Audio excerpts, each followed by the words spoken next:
Praise the Lord. Hallelujah. നമുക്ക് ദൈവവചനത്തിലേക്ക് നോക്കാം. രണ്ട് വാക്യങ്ങൾ നമുക്ക് ആമുഖമായിട്ട് വായിക്കാം. ഒന്ന്, ഉൽപ്പത്തി പുസ്തകം 28-ാം അധ്യായം, അതിൻ്റെ 18-ഉം 19-ഉം വാക്യങ്ങൾ. ഉൽപ്പത്തി 28, 18, 19. യാക്കോബ് അതികാലത്ത് എഴുന്നേറ്റ് തലയിണയായി വെച്ചിരുന്ന കല്ലെടുത്ത് തൂണായി നിർത്തി അതിന്മേൽ എണ്ണയൊഴിച്ചു. അടുത്ത വാക്യം. അവൻ ആ സ്ഥലത്തിന് ബഥേൽ എന്ന് പേർ വിളിച്ചു. ആദ്യം ആ പട്ടണത്തിന് ലൂസ് എന്ന് പേരായിരുന്നു. ഒരു വാക്യം കൂടെ വായിക്കാം. ഉൽപ്പത്തി പുസ്തകം 35-ാം അധ്യായത്തിൻ്റെ 6-ഉം 7-ഉം വാക്യങ്ങൾ.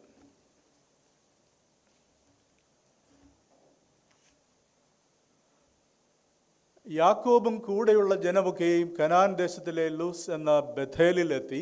അടുത്ത വാക്യം. അവിടെ അവൻ ഒരു യാഗപീഠം പണിതു.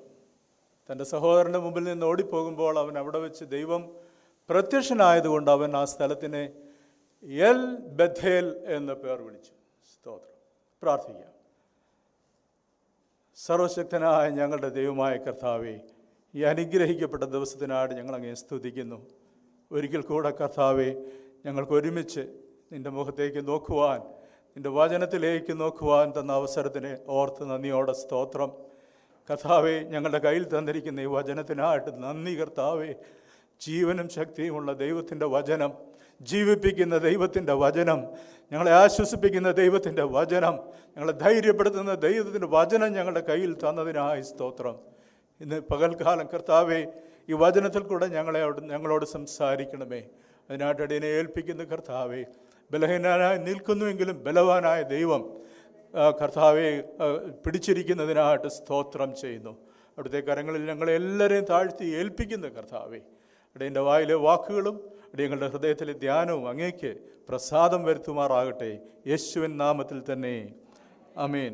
ഞാൻ വായിച്ച രണ്ട് വാക്യങ്ങളിൽ പൊതുവായ രണ്ട് മൂന്ന് കാര്യങ്ങളുണ്ട്. ഒന്ന്, ആദ്യത്തെ വാക്യത്തിൽ നമ്മൾ വായിച്ചു, യാക്കോബ് താൻ തലയിണയായി വെച്ചിരുന്ന കല്ലെടുത്ത് ഒരു തൂണായി നിർത്തി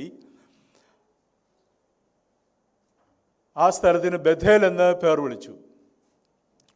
വീണ്ടും 35-ാം അധ്യായത്തിലേക്ക് നമ്മൾ വരുമ്പോൾ ഇതേ യാക്കോബ് ഇതേ ബഥേലിൽ ചെന്നിട്ട് അവിടെ ഒരു യാഗപീഠം പണിതു. ആ സ്ഥലത്തിന് എൽ ബഥേൽ എന്ന് പേരിട്ടു. ഞങ്ങൾ കെയർസെല്ലായിട്ട് ഞങ്ങൾ ഉൽപ്പത്തി പുസ്തകം പഠിച്ചുകൊണ്ടിരിക്കുകയാണ് ഈ നാളുകളിൽ. അപ്പോൾ ദൈവം എന്നോട് സംസാരിച്ച ചില കാര്യങ്ങൾ നിങ്ങളുമായിട്ട് പങ്കുവയ്ക്കുവാനായി ഇന്ന് പകൽക്കാലം ഞാൻ ആഗ്രഹിക്കുന്നത്. ഞാൻ കഴിഞ്ഞ മാസത്തിൽ ഒരു മെസ്സേജിൽ പറഞ്ഞിരുന്നല്ലോ, എനിക്ക് ശാരീരികമായിട്ട് ചില പ്രയാസങ്ങളൊക്കെ ഉണ്ടായി. എങ്കിലും ദൈവം ബലപ്പെടുത്തി ഇന്നും ആരോഗ്യത്തോടെ ബലത്തോടെ നിങ്ങളുടെ മുമ്പിൽ നിൽക്കുവാൻ ദൈവം സഹായിച്ചു. അത് നിങ്ങളുടെ പ്രാർത്ഥന ആണ്. അതിൻ്റെ പിറകിൽ എല്ലാവരെയും ഓർത്ത് ഞാൻ ദൈവത്തിന് നന്ദി പറയുന്നു. എനിക്ക് തന്നിരിക്കുന്ന ഈ ആത്മീയ കുടുംബത്തിനായിട്ട് ഞാൻ ദൈവത്തിന് നന്ദി പറയുന്നു. ദൈവത്തിന് സ്തോത്രം. ഈ ബഥേൽ എന്ന് പേർ വിളിച്ചു. പിന്നീട് ആ സ്ഥലത്തിന് യാക്കോബ് എൽ ബഥേൽ എന്ന് പേര് വിളിച്ചു. ബഥേൽ എന്ന വാക്കിൻ്റെ അർത്ഥം നമുക്കറിയാം. എന്താ അതിൻ്റെ അർത്ഥം? ഹൗസ് ഓഫ് ഗോഡ്, ദൈവത്തിൻ്റെ ആലയം എന്ന ആ വാക്കിൻ്റെ അർത്ഥം. Bethel, Beth El, El means God, Beth means house, house of God. എന്നാൽ എൽ ബഥേൽ എന്ന വാക്കിൻ്റെ അർത്ഥം അവിടെ വീണ്ടും ആദ്യമായിട്ട് ഒരു പ്രിഫിക്സ് കൊടുത്തിരിക്കുകയാണ്. El Bethel, God of the house of God, ദൈവഭവനത്തിൻ്റെ ദൈവം. അപ്പോൾ യാക്കോബിൻ്റെ ജീവിതത്തിൽ ഒരു വലിയ വ്യത്യാസമുണ്ടായത് നമ്മൾ കാണുന്നത്. യാക്കോബിൻ്റെ ജീവിതത്തിൽ ഒരു വലിയ രൂപാന്തരം, ഒരു മാറ്റം സംഭവിച്ചിരിക്കുക. ഒരിക്കൽ പേര് വിളിച്ച സ്ഥലത്തെ വീണ്ടും അതിനൊരു പേര് മാറ്റം യാക്കോബ് നടത്തി. ഇന്ന് പകൽക്കാലം ഞാനിത് ചിന്തിക്കാനാണ്. ഇതിൻ്റെ കാരണം എന്താ? യാക്കോബിന് എന്താ സംഭവിച്ചത്? യാക്കോബിൻ്റെ ജീവിതത്തിൽ ബഥേൽ എൽ ബഥേലായി മാറി. നമ്മളിത് പഠിച്ചു കഴിയുമ്പോഴേ നമ്മുടെ ജീവിതത്തിലും ഒരു മാറ്റം ആവശ്യമാണ്. ബഥേലിൽ നിന്ന് എൽ ബഥേലിലേക്ക് ഒരു യാത്ര, ഒരു മാറ്റം ഈ നാളുകളിൽ നമുക്ക് ഓരോരുത്തർക്കും ആവശ്യമാണ്. ഇന്നത്തെ വിഷയം ഇതാണ്, from Bethel to El Bethel, ബഥേലിൽ നിന്ന് എൽ ബഥേലിലേക്ക്. ദൈവപൈതലേ, പ്രിയപ്പെട്ട സഹോദര സഹോദരി, നിങ്ങൾ ജീവിക്കുന്നത് നിങ്ങൾ പാർക്കുന്നത് ബഥേലിലാണോ എൽ ബഥേലിലാണോ? Are you living in Bethel or El Bethel? പല ഭവനങ്ങൾക്കും പേരിട്ടിട്ടുണ്ട് ബഥേൽ എന്ന്. സ്തോത്രം, നല്ലതാണ്. എന്നാൽ നമ്മൾ പാർക്കുന്ന ഭവനത്തിനല്ല, ആ ഭവനത്തിലെ ദൈവത്തിനാണ് പ്രാധാന്യം നമ്മുടെ ജീവിതത്തിൽ നമ്മൾ കൊടുക്കേണ്ടത്. ദൈവത്തിന് സ്തോത്രം. യാക്കോബ് ആ ഒരു അറിവിലേക്ക് വന്നതായിട്ട് നമ്മൾ കാണുന്നു 35-ാം അധ്യായത്തിൽ.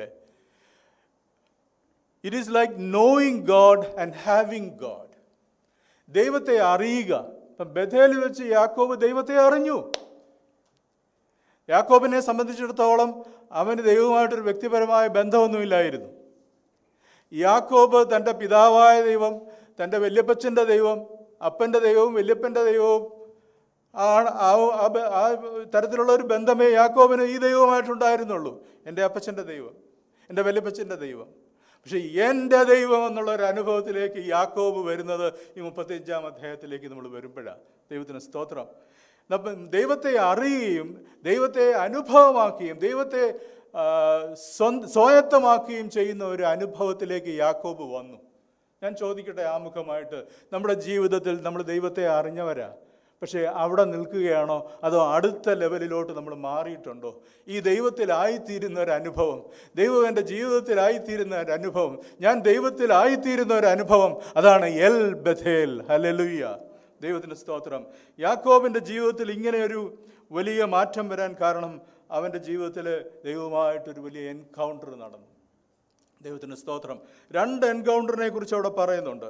ആദ്യത്തെ എൻകൗണ്ടറാണ് ഞാൻ 28-ാം അധ്യായത്തിൽ നമ്മൾ വായിച്ചത്. യാക്കോബ് അവിടെ വെച്ച് ദൈവത്തോടുള്ള ഒരു ബന്ധം, ദൈവവുമായിട്ടൊരു ബന്ധത്തിലേക്ക് അവൻ കടന്നു വരികയാണ്. അത് തനിക്കൊരിക്കലും മറക്കാൻ കഴിയത്തില്ല. നമുക്കറിയാം ആ സംഭവം എന്താണെന്ന്. അവിടെ യാക്കോബ് കിടന്നുറങ്ങി. ആ ഉറങ്ങുന്ന സമയത്ത് താനൊരു സ്വപ്നം കണ്ടു. ആ സ്വപ്നത്തിൽ ആകാശത്തോളം ഉയർന്നിരിക്കുന്ന ഒരു കോവേണി, അതിൽ കൂടെ ദൂതന്മാർ കയറുകയും ഇറങ്ങുകയും ചെയ്യുന്നത് താൻ കണ്ടു. അപ്പോൾ യാക്കോബ് ഉറക്കമുണർന്നപ്പോൾ ഇത് ദൈവത്തിൻ്റെ ആലയം, ഇത് സ്വർഗത്തിൻ്റെ വാതിൽ എന്നൊക്കെ പറഞ്ഞ് ഭയങ്കര ഒരു അനുഭവം യാക്കോബിനുണ്ടായി. സ്തോത്രം. ആ അനുഭവത്തിൻ്റെ വെളിച്ചത്തിൽ യാക്കോബ് എന്ത് ചെയ്തു? താൻ തലയണയായി വെച്ചിരുന്ന കല്ല് ഒരു തൂണായി നിർത്തി. ആ സ്ഥലത്തിന് എന്ത് ചെയ്തു? ബഥേൽ എന്ന് പേർ വിളിച്ചു. സ്തോത്രം. ഈ ഒരു മാറ്റം യാക്കോബിനെ സംബന്ധിച്ചിടത്തോളം വളരെ പ്രാധാന്യം അർഹിക്കുന്ന ഒരു മാറ്റമായിരുന്നു. യാക്കോബിൻ്റെ ജീവിതത്തിൽ പിന്നീട് നമ്മൾ 35-ാം അധ്യായത്തിലേക്ക് വരുമ്പോൾ യാക്കോബ് മറ്റൊരു അനുഭവത്തിലൂടെ കടന്നു പോവുകയാണ്. 10-20 വർഷത്തിന് ശേഷമാണ് ലാബാൻ്റെ കൂടെയുള്ള താമസമൊക്കെ അവസാനിപ്പിച്ചിട്ട് വലിയൊരു കൂട്ടമായിട്ട് യാക്കോബ് ഇപ്പോൾ വരികയാണ്. തൻ്റെ സഹോദരനായ ഏശാവിനെ അഭിമുഖീകരിക്കുന്ന ഒരു ഘട്ടത്തിലോട്ട് എത്തി. തനിയെ ആയി. ഞാൻ ആ ഭാഗമൊന്നും വിശദീകരിക്കുന്നില്ല. താൻ വളരെ പ്ലാൻ ചെയ്തു. ഇപ്പോഴും യാക്കോബ് തന്നെയാണ് കേട്ടോ. യാക്കോബിന് ഭയങ്കര സ്കീമിംഗ് ആണ്, പ്ലാനിങ് ആണ്. യാക്കോബ് സമ്മാനങ്ങൾ കൊടുത്തു വിടുന്നു, ചിലരെ ആദ്യം വിടുന്നു, അതിനുശേഷം ചിലരെ വിടുന്നു, ഒടുവിൽ യാക്കോബ് തനിയെ ആയി. ഈ സമയത്ത് യാക്കോബിന് വീണ്ടും ദൈവത്തിൻ്റെ ഒരു എൻകൗണ്ടർ, ദൈവവുമായിട്ടൊരു ഒരു കണ്ടുമുട്ടൽ യാക്കോബിൻ്റെ ജീവിതത്തിലുണ്ടായി. അവിടെ വെച്ചാണ് യാക്കോബ് ഈ പേരുമാറ്റം നടത്തുന്നത് ആ സ്ഥലത്തിന്. സ്തോത്രം. പ്രിയമുള്ളവരെ, ആ സ്ഥലത്തിന് യാക്കോബ് കൊടുത്ത പേരാണ് El Bethel. So his emphasis shifted from the house to the one whom he met there. ഒരു സ്ഥലത്തിനായിരുന്നു യാക്കോബ് പ്രാധാന്യം കൊടുത്തത്. എൽ ബഥേൽ, ഇവിടെ വെച്ച് എന്നോട് ദൈവം ഇടപെട്ടു, അതുകൊണ്ട് ഈ സ്ഥലത്തിന് ഒരു വലിയ പ്രാധാന്യം കൊടുത്തിട്ട് ആ സ്ഥലത്തിന് ബഥേൽ എന്ന് പേരിട്ടു. എന്നാൽ പിന്നീട് നമ്മൾ കാണുന്നത് യാക്കോബിനെ സംബന്ധിച്ചിടത്തോളം ആ സ്ഥലത്തിനല്ല പ്രാധാന്യം, അവിടെ വെച്ച് എന്നോട് ഇടപെട്ട ആ ദൈവത്തിലേക്കുള്ള ഒരു വലിയ മാറ്റം യാക്കോബിൻ്റെ ജീവിതത്തിലുണ്ടായി. There was a great shift. There was a conversion from a place to God himself. നമ്മുടെ ജീവിതത്തിൽ ഈ ഒരു മാറ്റം ഉണ്ടായിട്ടുണ്ടോ എന്ന് ഈ പകൽക്കാലം നമുക്ക് ചിന്തിക്കാം. പ്രിയമുള്ളവരെ, യാക്കോബ് ആദ്യമായിട്ട് ദൈവവുമായിട്ടൊരു അഭിമുഖം ഉണ്ടായ സമയത്ത് യാക്കോബ് ചെയ്തത് എന്താ? താൻ തലേണയായി വെച്ചിരുന്ന കല്ലെടുത്തൊരു തൂണായി നിർത്തിയിട്ട് ദൈവത്തെ അംഗീകരിക്കുക. ഫോർ ദ ഫസ്റ്റ് ടൈം അവൻ്റെ ജീവിതത്തിൽ ആദ്യമായിട്ട് ആ ദൈവം അവൻ്റെ ദൈവമായി മാറി. നമ്മളവിടെ കാണുന്നുണ്ട് യാക്കോബ് ദൈവത്തോടൊരു വാവ്, അതായത് ഒരു ഒരു ഉടമ്പടി, ദൈവമായിട്ടൊരു കരാറിൽ ഏർപ്പെടുകയാണ്. അപ്പം ഇങ്ങനെയാണ് പറയുന്നത്. അതിൻ്റെ 20-ാം വാക്യം, 28-ൻ്റെ 28-ാം അധ്യായത്തിൻ്റെ 20-ഉം 22-ഉം വാക്യങ്ങളിൽ നമ്മൾ കാണുന്ന യാക്കോബ് ഒരു നേർച്ച നേർന്നു. ദൈവം എന്നോട് കൂടെ ഇരിക്കുകയും ഞാൻ പോകുന്ന ഈ യാത്രയിൽ എന്നെ കാക്കുകയും ഭക്ഷിപ്പാൻ ആഹാരവും ധരിപ്പാൻ വസ്ത്രവും എനിക്ക് തരികയും എന്നെ എൻ്റെ അപ്പൻ്റെ വീട്ടിലേക്ക് സൗഖ്യത്തോടെ മടക്കി വരുത്തുകയും ചെയ്യുമെങ്കിൽ, സ്തോത്രം, എങ്കിൽ യഹോവ എനിക്ക് ദൈവമായിരിക്കും. സ്തോത്രം. നോക്കിയേ, ദൈവമായിട്ടൊരു ബന്ധമൊക്കെ വന്നു, പക്ഷേ ഇറ്റ്സ് എ കണ്ടീഷണൽ റിലേഷൻഷിപ്പ്. ചില വ്യവസ്ഥകളോടുകൂടെയാ ദൈവമായിട്ട് യാക്കോബ് ഒരു ബന്ധം സ്ഥാപിക്കുന്നത്. എന്നെ കേൾക്കുന്ന പ്രിയമുള്ളവരെ, നിങ്ങളുടെ ബന്ധം, ദൈവമായിട്ടുള്ള ബന്ധം, is it A conditional relationship? Hallelujah. Conditional relationship ആണോ ദൈവവുമായിട്ട്? എൻ്റെ കാര്യങ്ങളൊക്കെ ദൈവം നോക്കി നടത്തിയാൽ, എൻ്റെ കുഞ്ഞുങ്ങളുടെ കാര്യമൊക്കെ ദൈവം വേണ്ടതുപോലെ ചെയ്തു തന്നാൽ ഈ ദൈവം എൻ്റെ ദൈവമായിരിക്കും എന്ന് പറയുന്നവരുണ്ട്.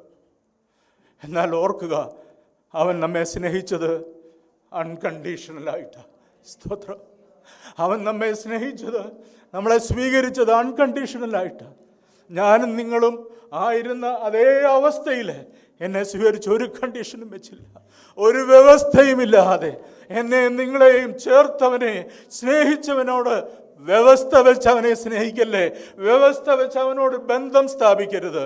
അൺകണ്ടീഷണലായിട്ടൊരു സറണ്ടർ യാക്കോബിൻ്റെ ജീവിതത്തിൽ പിന്നീട് അത് വരുന്നുണ്ട്. പക്ഷെ തുടക്കം ഇങ്ങനെയായിരുന്നു. ഞാൻ ഈ ഭാഗം വായിച്ചപ്പോൾ ഞാൻ ദൈവത്തോട് ചോദിച്ചു, കർത്താവേ, എനിക്ക് നിന്നോടുള്ള ബന്ധം is it A conditional relationship? പലപ്പോഴും നമ്മൾ ആ കണ്ടീഷണൽ റിലേഷൻഷിപ്പിലാണ് നിൽക്കുന്നത്. Price the Lord. നമ്മളെ തന്നെ ഒന്ന് പരിശോധിക്കാം. വീണ്ടും 35-ാം അധ്യായത്തിലേക്ക് വരുന്ന സമയത്ത് ദൈവം യാക്കോബിനോട് നേരിട്ട് സംസാരിക്കുകയാണ്. അവനോട് പറയുകയാണ്, rise and go to Bethel.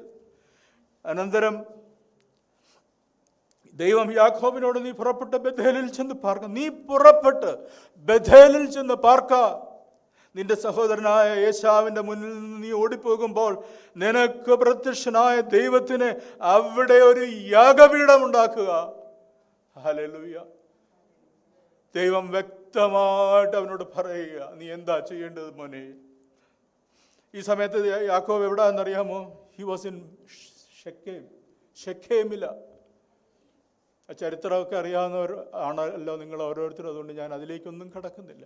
ഷെഖേമിലായിരിക്കുന്ന യാക്കോബിനോട് ദൈവം പറയുക, നീ ഇവിടെ കഴിയേണ്ടവനല്ല, നീ ഇവിടെ നിന്ന് മുന്നോട്ട് പോയേ പറ്റത്തുള്ളൂ, നീ ബഥേലിൽ ചെല്ലണം. എവിടെ വെച്ചാണോ ഞാൻ നിന്നോട് ഇടപെട്ടത് ആ സ്ഥലത്ത് നീ ചെന്ന് നിന്റെ തീരുമാനങ്ങളെ പുതുക്കുക, നിന്റെ നേർച്ചകളെ പുതുക്കുക. ഹല്ലേലൂയ. ഇന്ന് പകൽക്കാലം ദൈവം നമ്മെ തിരികെ വിളിക്കുകയാണ്. സ്തോത്രം. അതിലേക്ക് ഞാൻ വരാം. ഷെഖേമിൽ നിന്ന് മാറുവാനായിട്ട് യാക്കോബിനോട് ദൈവം പറയുക, നീ ബഥേലിലേക്ക് പോവുക. ഈ സമയത്ത് ബഥേലിലേക്ക് പോവുക എന്ന് പറയുന്ന കാര്യം എളുപ്പമുള്ള കാര്യമല്ല. He was well established, well settled. ഷെഖേമിൽ വന്നിട്ട് അങ്ങ് വലിയൊരു പ്രസ്ഥാനമായി, വലിയൊരു എസ്റ്റാബ്ലിഷ്മെൻ്റായിട്ട് കഴിയുക. അതെല്ലാം കെട്ടിപ്പിറക്കിക്കൊണ്ട് പോകുന്ന കാര്യം എളുപ്പമല്ല. നമ്മൾ കാണുന്നുണ്ട് യാക്കോബ് ഷെഖേമിൽ യാഗപീഠം പണിതൊക്കെ നമ്മൾ കാണുന്നുണ്ട്. അവിടേക്ക് നമ്മൾ വരാം. സ്തോത്രം. പക്ഷെ ദൈവം പറഞ്ഞു, നീ ഈ ഷെഖേമിൽ കഴിയേണ്ടവനല്ല. നീ എന്നെ ആരാധിക്കണമെങ്കിൽ, നീയുമായിട്ട് എനിക്കൊരു ബന്ധം വേണമെന്നുണ്ടെങ്കിൽ നീ മടങ്ങി വന്നേ പറ്റത്തുള്ളൂ. എവിടെ വെച്ച് ഞാൻ നിന്നെ കണ്ടുമുട്ടിയോ അവിടേക്ക് നീ മടങ്ങി വാ. സ്തോത്രം. യാക്കോബ് എന്താ ചെയ്തത്? യാക്കോബ് അവിടേക്ക് ചെന്നു. ദൈവത്തിൻ്റെ ആലോചന കേട്ടു. പണ്ടത്തെ യാക്കോബ് അല്ല ഇപ്പോഴത്തെ യാക്കോബ്. 20 വർഷം കഴിഞ്ഞപ്പോൾ യാക്കോബിൻ്റെ ജീവിതത്തിൽ വലിയൊരു മാറ്റം സംഭവിച്ചു. പ്രിയമുള്ളവരെ, സ്വന്തം ഇഷ്ടപ്രകാരം ജീവിച്ചവനായിരുന്നു അവന്. അവൻ്റേതായിട്ടുള്ള പ്ലാനുകൾ ഉണ്ടായിരുന്നു. അവൻ്റേതായിട്ടുള്ള അംബീഷൻസ് ഉണ്ടായിരുന്നു. എന്നാൽ ഇവിടെ ഇതാ യാക്കോബിനോട് ദൈവം പറയുക, ബഥേലിലേക്ക് പോകാൻ പറഞ്ഞപ്പോൾ നമ്മൾ കാണുന്നുണ്ട് 35:2 യാക്കോബ് ആ വാക്ക് കേട്ടു.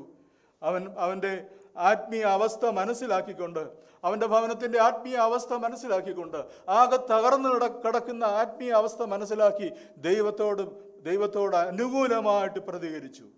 അവൻ്റെ കുടുംബത്തോട് പറഞ്ഞു, നമ്മളെ തന്നെ ശുദ്ധീകരിക്കുക, നമ്മുടെ ജീവിതത്തിൽ വേണ്ടാത്തതെല്ലാം ഉപേക്ഷിക്കുക, കുഴിച്ചിടേണ്ടതിനെയെല്ലാം കുഴിച്ചിടുക. ബേഥേലിലേക്ക് പോകുമ്പോൾ വേണ്ടത് മാത്രമേ കൊണ്ടുപോകാൻ പാടുള്ളൂ. ഒരു വലിയ ശുദ്ധീകരണം ആ ഭവനത്തിൽ നടക്കുകയാണ്. അതിനുശേഷം അവരെവിടേക്ക് പോയി? ബേഥേലിലേക്ക് പോയി. അങ്ങനെ ബേഥേലിലെത്തിക്കഴിഞ്ഞപ്പോൾ യാക്കോബുമായിട്ട് ദൈവം വീണ്ടും ഒരു പേഴ്സണൽ കവനന്റൽ റിലേഷൻഷിപ്പിലേക്ക് വരിക. ദൈവം അതിന് മുൻകൈ എടുക്കുന്നതെന്നുള്ളതാണ് ഏറ്റവും വലിയ കാര്യം. സ്തോത്രം. യാക്കോബ് അല്ല മുൻകൈ എടുക്കുന്നത്. പ്രിയമുള്ളവരെ, നമ്മളെ രക്ഷിക്കാൻ മുൻകൈ എടുത്തത് നമ്മുടെ കർത്താവാണ്. നമ്മൾ പിന്മാറിപ്പോയാൽ നമ്മളെ തിരികെ വിളിക്കാൻ മുൻകൈ എടുക്കുന്നതും കർത്താവാണ്. സ്തോത്രം. ഇങ്ങനെ നമ്മളെ സ്നേഹിക്കുന്ന ഒരു ദൈവം, പുകഞ്ഞ കുള്ളി പുറത്തെന്ന് പറയുന്ന തള്ളിക്കളയുന്ന ഒരു ലോകത്തില്, എന്നെ വേണ്ടെങ്കിൽ എനിക്ക് നിന്നെ വേണ്ട എന്ന് പറയുന്ന ഒരു ലോകത്തില് ഈ കർത്താവ് പറയുക, നിന്നെ എനിക്ക് വേണം. ഹല്ലേലൂയ. നീ എന്നെ വേണ്ടാന്ന് വെച്ചാലും എനിക്ക് നിന്നെ വേണം. യാക്കോബിന്റെ പിന്നാലെ കൂടിയ ഒരു ദൈവമാണ്. എത്ര പേർക്ക് അത് റിലേറ്റ് ചെയ്യാൻ കഴിയുന്നുണ്ട്? എനിക്കത് റിലേറ്റ് ചെയ്യാൻ കഴിയും. എൻ്റെ പിന്നാലെ കൂടിയ ഒരു ദൈവം. സ്തോത്രം. ഈ 10-20 വർഷമൊക്കെ യാക്കോബിനെ ദൈവം അങ്ങ് വിട്ടു. പക്ഷെ ദൈവത്തിനറിയാം, ഇവനെ ഞാൻ തിരിച്ചു കൊണ്ടുവരും. ഇവൻ എൻ്റെ മകനാ, ഇവൻ എൻ്റെ മകളാ. പ്രിയമുള്ളവരെ, ഇന്ന് ആരെങ്കിലും എന്നെ കേൾക്കുന്നവരെ ഈ ദൈവവുമായിട്ടൊരു ബന്ധമില്ലാതെ അകന്നു കഴിയുകയാണെങ്കിൽ, ദൈവം ഇന്ന് പകൽക്കാലം നിങ്ങളോട് പറയുക, എനിക്ക് നിന്നെ വേണം മോളെ, എനിക്ക് നിന്നെ വേണം മോനെ. പക്ഷേ നീ വരുന്നത് വരെ ഞാൻ കാത്തിരിക്കും. ദൈവത്തിന് അറിയാമായിരുന്നു. യാക്കോബിന് ഒരിക്കലും അറിയത്തില്ലായിരുന്നു ഇങ്ങനെ തിരിച്ചൊരു ദൈവമായിട്ടൊരു ബന്ധത്തിലോട്ട് വരുമെന്ന്. പക്ഷേ ദൈവത്തിന് അറിയാമായിരുന്നു. ദൈവം അതുവരെയും കാത്തിരുന്നു. ആ ധൂർത്തപുത്രനെ കാത്തിരുന്ന പിതാവിൻ്റെ സ്നേഹം പോലെ. പ്രിയമുള്ളവരെ, എന്നെ നിങ്ങളെയും കാത്തിരിക്കുക. എൻ്റെ ശബ്ദം കേൾക്കുന്ന ആരെങ്കിലും ഈ കർത്താവിൻ്റെ അടുക്കിലേക്ക് മടങ്ങി വരാതെ ഇന്നും ഷേക്കേമിലോ എവിടെങ്കിലുമൊക്കെ കഴിയുകയാണെങ്കിൽ, നിങ്ങളെക്കുറിച്ച് ദൈവത്തിൻ്റെ ഒരു പദ്ധതിയുണ്ട്. നിങ്ങളുടെ ദൈവത്തിൻ്റെ സമയത്ത് ദൈവം നിങ്ങളെ തിരിച്ചു കൊണ്ടുവന്നിരിക്കും. Price the Lord. അവൻ ചങ്കിലെ ചോര കൊടുത്ത് വാങ്ങിയതാ, നഷ്ടപ്പെട്ടു പോകാൻ അനുവദിക്കത്തില്ല. ഹല്ലേലൂയ. വില കൊടുത്തതാ, നമുക്ക് വേണ്ടി വില കൊടുത്തതാ. വില കൊടുത്തവൻ അതിൻ്റെ വില അറിയാം. നമുക്കൊരു പക്ഷേ അതിൻ്റെ വില അറിയത്തില്ല. അവൻ വില കൊടുത്ത് വാങ്ങിയതിനെ ഒരിക്കലും നഷ്ടപ്പെടുവാൻ അവൻ സമ്മതിക്കുകയില്ല. സ്തോത്രം. നമുക്കറിയാം, ഈ യാക്കോബ് തുടക്കത്തില് 28-ാം അധ്യായത്തിൽ നമ്മൾ കാണുന്നത്, ദൈവമായിട്ടൊരു എൻകൗണ്ടർ ഉണ്ടായപ്പോൾ യാക്കോബ് ചെയ്തത് എന്താ? അവിടെ കിടന്നുറങ്ങുകയായിരുന്നു. ദൈവം എന്നോട് ഇടപെട്ടല്ലോ, സ്വപ്നത്തിൽ എനിക്കൊരു വലിയ കാര്യങ്ങളൊക്കെ എന്നെ കാണിച്ചു തന്നു. ഈ സ്ഥലം വല്ലാത്തൊരു അനുഭവം, very personal experience, A wonderful experience, N exciting experience. പുള്ളിക്കാരൻ ഉടനെ തന്നെ അവിടെ എഴുന്നേറ്റ് യാഗപീഠമൊന്നും പണിതില്ല, ആരാധനയും നടത്തിയില്ല. പുള്ളി എന്താ ചെയ്യുന്നറിയാമോ? ഒരു തൂണ് സ്ഥാപിച്ച്, തല വെച്ച് ഉറങ്ങിയിരുന്ന കല്ല് തന്നെ എടുത്ത്, വേറെ ചിലവൊന്നുമില്ല, അവിടെ ഒരു കല്ലുണ്ടായിരുന്നു, ആ കല്ലെടുത്ത് അന്ന് നേരെ വെച്ചു, ഒരു ചെറിയ കുഴിയും കുഴിച്ചിട്ട് ആ കല്ല് അവിടെ ഇറക്റ്റ് ചെയ്തു. He erected A pillar. എന്നാൽ ഇപ്പോൾ നമ്മൾ കാണുന്നു 35-ാം അധ്യായത്തിലേക്ക് നമ്മൾ വരുമ്പോൾ കാണുന്നത്, യാക്കോബ് വില കൊടുത്ത് അധ്വാനിച്ച് ഒരു യാഗപീഠം പണിത് ഒരു യാഗം കഴിച്ചു. സ്തോത്രം. അതിൻ്റെ വ്യത്യാസം കണ്ടോ? Earlier in chapter 28, Jacob was a pillar person, and now he is an altar person. He was a pillar man, now he is an altar man. ഇത് തമ്മിലുള്ള വ്യത്യാസം എന്താ നിങ്ങൾ ശ്രദ്ധിച്ചിട്ടുണ്ടോ? സ്തോത്രം. പില്ലർ, ഈ യാക്കോബിൻ്റെ അപ്പനും വല്യപ്പനും ഒക്കെ അവരൊക്കെ യാഗപീഠം പണിതവരായിരുന്നു. അബ്രഹാമിനെ നോക്കിയാൽ നമുക്കറിയാം, അബ്രഹാം വാക്യം എടുക്കണ്ട, നിങ്ങൾക്ക് റെഫറൻസ് എടുക്കുന്നവർക്ക് വേണ്ടി മാത്രം ഞാൻ പറഞ്ഞു മുൻപോട്ട് പോകാം. ഉൽപ്പത്തി 12:8 ദൈവം അബ്രഹാമിനോട് സംസാരിച്ചു. He built an alter. Abraham ഒരു യാഗപീഠം പണിതു. 26-ാം അധ്യായത്തിൻ്റെ 25-ാം വാക്യത്തിൽ ദൈവം ഇസഹാക്കിനോട് സംസാരിച്ചു. ഇസഹാക്ക് ഒരു യാഗപീഠം പണിതു. എന്നാൽ 28-ാം അധ്യായത്തിൻ്റെ 18-ാം വാക്യത്തിലേക്ക് വരുമ്പോൾ ദൈവം യാക്കോബിനോട് സംസാരിച്ചു. യാക്കോബ് ഒരു തൂണ് സ്ഥാപിച്ചു. സ്തോത്രം. ഞാൻ ഈ ഭാഗം വായിച്ചപ്പോൾ ഞാനിങ്ങനെ വിചാരിക്കുകയായിരുന്നു, ഇവർ രണ്ടുപേരും, അപ്പനും വല്യപ്പനും യാഗപീഠം പണിതപ്പോൾ യാക്കോബ് തൂണ് സ്ഥാപിച്ചു. സ്തോത്രം. എന്താ ഇത് തമ്മിലുള്ള വ്യത്യാസം? യാക്കോബിൻ്റെ ഈ റെസ്പോൺസ്, ഇറ്റ് വാസ് ഡിഫറെൻറ്റ്. തൻ്റെ അപ്പനെ പോലെയോ വല്യപ്പനെ പോലെയുള്ള ഒരു പ്രതികരണമായിരുന്നില്ല ദൈവം ഇടപെട്ടപ്പോൾ യാക്കോബിൻ്റെ ഭാഗത്തു നിന്നുണ്ടായത്. നമുക്കറിയാം, ഒരു ഓൾട്ടർ, ഒരു യാഗപീഠം എന്ന് പറയുന്നത് it's a place of sacrifice. അതൊരു ത്യാഗത്തിൻ്റെ, ബലിയുടെ ഓൾട്ടറാണ്, ഒരു യാഗപീഠമാണ്. മാത്രമല്ല, it is N alter of submission. തന്നെത്താൻ സമർപ്പിക്കുന്നതിൻ്റെ യാഗപീഠമാണത്, ഒരു സമർപ്പണത്തിൻ്റെ യാഗപീഠമാണ്. മാത്രമല്ല, ഒരു യാഗപീഠം എന്ന് പറയുമ്പോൾ അവിടെ ദൈവവുമായിട്ടൊരു ബന്ധം സ്ഥാപിക്കുന്ന ഒരു സ്ഥലമാണത്. സ്തോത്രം. യാക്കോബ് ഇതൊന്നും ചെയ്തില്ല. യാക്കോബ് ചെയ്തത് എന്താ? ഒരു തൂണ് സ്ഥാപിച്ചു. What is the difference between an altar and pillar? ഞാൻ ഓൾട്ടറിനെ കുറിച്ച് പറഞ്ഞു. An altar is a place of worship, a place of sacrifice, a place of submission and a place of relationship. എന്നാൽ a pillar is a memorial. അതൊരു സ്മാരകം. It is a memorial to mark a spot where something amazing has happened. എൻ്റെ ജീവിതത്തിൽ അത്ഭുതകരമായ ഒരു കാര്യം ദൈവം ചെയ്യുമ്പോൾ അതിനെക്കുറിച്ചുള്ള ഓർമ്മപ്പെടുത്തലാണ്, അല്ലെങ്കിൽ ഒരു സ്മാരകമാണ് ഈ പില്ലർ എന്ന് പറയുന്നത്. ഞാൻ ഇന്ന് പകൽക്കാലം ചോദിക്കട്ടെ, ഞാൻ എന്നോട് തന്നെ ചോദിച്ചതാ, അത് നിങ്ങളോടും ചോദിക്കുക. Are you A pillar person or an alter person? ഈ പില്ലർ എന്ന് പറയുമ്പോൾ അതിനകത്തൊരു ഓർമ്മ, സ്മാരകം. അയ്യോ, ഇന്നാളിൽ 2 മാസത്തിന് മുമ്പ് എനിക്കൊരു പ്രയാസം ഉണ്ടായി, എനിക്കൊരു രോഗമുണ്ടായി, എൻ്റെ കർത്താവിനെ വിടുവിച്ചു. അതിൻ്റെ ഓർമ്മ നല്ലതാ, സ്മാരകം. പക്ഷേ അതൊരു തൂണായിട്ട്, ഒരു സ്മാരകമായിട്ട് അവശേഷിക്കാതെ അതൊരു യാഗമായി മാറുന്നിടത്താണ് ദൈവമായിട്ടുള്ള ബന്ധമുണ്ടാകുന്നത്. സ്തോത്രം. ഹല്ലേലൂയ. ഇന്ന് പകൽക്കാലം നിങ്ങളോട് തന്നെ നിങ്ങൾ ചോദിക്കുക, ഞാൻ ദൈവത്തോട് എപ്പോഴും ദൈവം എൻ്റെ ജീവിതത്തിൽ ചെയ്ത നന്മകൾക്കും ഉപകാരങ്ങൾക്കും ഞാൻ വെറുതെ സ്മാരകങ്ങൾ സ്ഥാപിക്കുന്നവനാണോ? ശിലകൾ, അങ്ങനൊരു നോവലുണ്ടല്ലോ, സ്മാരകശിലകൾ. സ്മാരകശിലകൾ സ്ഥാപിക്കുന്നവളാണോ? അതോ എൻ്റെ ദൈവത്തിൻ്റെ സന്നിധിയിൽ ഞാൻ എന്നെ തന്നെ പൂർണ്ണമായും സമർപ്പിക്കുന്ന ഒരു യാഗമായി മാറുന്നവളാണോ? ഹല്ലേലൂയ. നമ്മൾ ചിന്തിക്കേണ്ട വിഷയമായി ഇന്ന് ആളുകളിൽ. ദൈവത്തോട് നന്ദി പറയുന്നതും കഴിഞ്ഞ കാലങ്ങളിൽ ദൈവം നടത്തിയ വിധങ്ങളെക്കുറിച്ച് ഓർമ്മിക്കുന്നതും എല്ലാം നല്ലത് തന്നെ. പക്ഷേ അവിടെ നിൽക്കാതെ അതിൻ്റെ അടുത്ത ലെവലിലോട്ട് നമ്മൾ മാറണം. Abraham was an altar man. Isaac was an altar man. But Jacob was a pillar man. യാക്കോബിനെ സംബന്ധിച്ചിടത്തോളം അവിടെ ഒരു തൂണ് സ്ഥാപിച്ചു, എന്നിട്ട് ആ സ്ഥലത്തിന് ബഥേൽ എന്ന് പേരിട്ടു. പിന്നെ അങ്ങ് മുമ്പോട്ട് പോവുകയാണ്. നമ്മളവിടെ കാണുന്നില്ല എന്ത്? ഒരു റിയൽ കോൺട്രീഷൻ, ഒരു പശ്ചാത്താപം, ഒരു ദൈവസന്നിധിയിൽ ഒരു ഏറ്റുപറച്ചിൽ കാണുന്നില്ല. ഒരു വിനയം യാക്കോബിൻ്റെ ജീവിതത്തിൽ കാണുന്നില്ല. ഒരു പ്രാർത്ഥന അവിടെ നമ്മൾ കാണും. ദൈവത്തോട് പ്രാർത്ഥിച്ചതായിട്ട് നമ്മൾ വായിക്കുന്നില്ല. യഹോവയുടെ നാമം വിളിച്ചപേക്ഷിച്ചതായിട്ട് നമ്മൾ കാണുന്നില്ല. ഒരു യാഗം നടത്തിയതായിട്ട് നമ്മൾ കാണുന്നില്ല. അവിടെ ഒരു യാഗപീഠമില്ല. അവിടെ ദൈവമായിട്ട് യഥാർത്ഥമായിട്ടൊരു ബന്ധവുമില്ലായിരുന്നു. സ്തോത്രം. എൻ്റെ നിങ്ങളുടെ അവസ്ഥ എങ്ങനെയാ പ്രിയമുള്ളവരെ? അബ്രഹാം ദൈവത്തെ ആരാധിച്ചപ്പോൾ ഇവിടെ ഇതാ യാക്കോബ് ദൈവത്തോട് കണ്ടീഷൻസ് പറയുക. കണ്ടീഷണൽ റിലേഷൻഷിപ്പാണ്. If you protect me and provide for me, then you will be my God. If then നീ അങ്ങനെ ചെയ്താൽ, എൻ്റെ ജീവിതത്തിൽ ഇങ്ങനെ ചെയ്താൽ നീ എൻ്റെ ദൈവമായിരിക്കും എന്ന് പറഞ്ഞാൽ നിന്നെ ഞാൻ എൻ്റെ ദൈവമായിട്ട് അംഗീകരിക്കാം. അല്ലെങ്കിൽ മറ്റൊരു രീതിയിൽ പറഞ്ഞാൽ, God, if you prove yourself to me, then I will let you be my God. നീ ദൈവമാണെന്ന് എൻ്റെ ജീവിതത്തിൽ തെളിയിച്ചാൽ. നമ്മൾ അങ്ങനെ പറയിച്ചിട്ടുണ്ടോ? അങ്ങനെ പറയാറുണ്ടോ? ഇല്ല, അങ്ങനെ പറയാറില്ല. കർത്താവേ, നീ ഈ രോഗത്തിന് എനിക്ക് സൗഖ്യം തന്ന ഞാൻ പൂർണ്ണ സമയം, അതൊരു കണ്ടീഷനാണ് അല്ലേ? കർത്താവേ, ഈ അസുഖത്തിൽ നിന്ന് എന്നെ വിടുവിച്ചാൽ, എൻ്റെ ഈ സാമ്പത്തിക പ്രതിസന്ധിയിൽ നിന്ന് എനിക്കൊരു വിടുതൽ തന്നാൽ. നോക്കി, ആർ വി കണ്ടീഷണൽ ക്രിസ്ത്യൻസ്? ദൈവവുമായിട്ട് കണ്ടീഷൻസ് വെക്കുന്നവരാണോ? ഞാൻ നേരത്തെ പറഞ്ഞല്ലോ, ഇന്ന് അങ്ങനെ ആരെങ്കിലും ചെയ്തിട്ടുണ്ടെങ്കിൽ, ചെയ്യുന്നുണ്ടെങ്കിൽ, നോ, ദൈവമായിട്ട് ഒരു കണ്ടീഷനും വേണ്ട. സ്തോത്രം. അവനറിയാം നിനക്ക് വേണ്ടത് എന്താണെന്ന്. ആമേൻ. അവന് നിനക്ക് വേണ്ടത് എന്താ, എനിക്കും നിനക്കും വേണ്ടത് എന്താണെന്ന് അവനറിയാം. നീ കണ്ടീഷൻ വെച്ച് അവനെ നിന്റെ ഇതിൽ ചൊൽപ്പടിക്ക് കൊണ്ടുവരേണ്ട കാര്യമില്ല.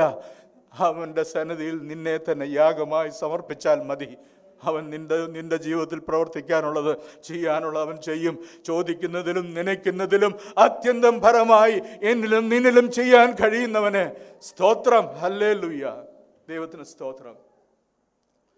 ദൈവം യാക്കോബിനെ ഈ 20 വർഷം കൊണ്ട് he brought him to his knees.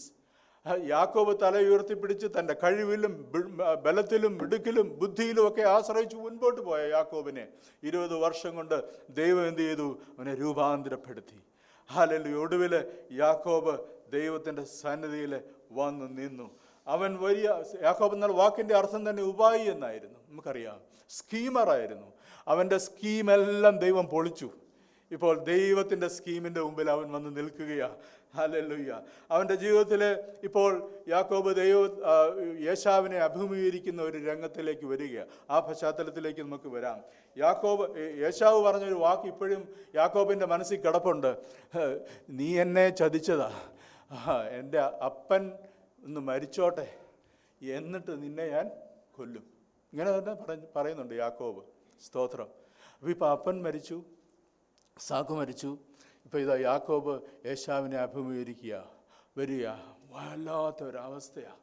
സ്തോത്രം. യാക്കോബ് ഭയന്നു. അവന് എന്ത് ചെയ്യണം എന്നറിയത്തില്ല.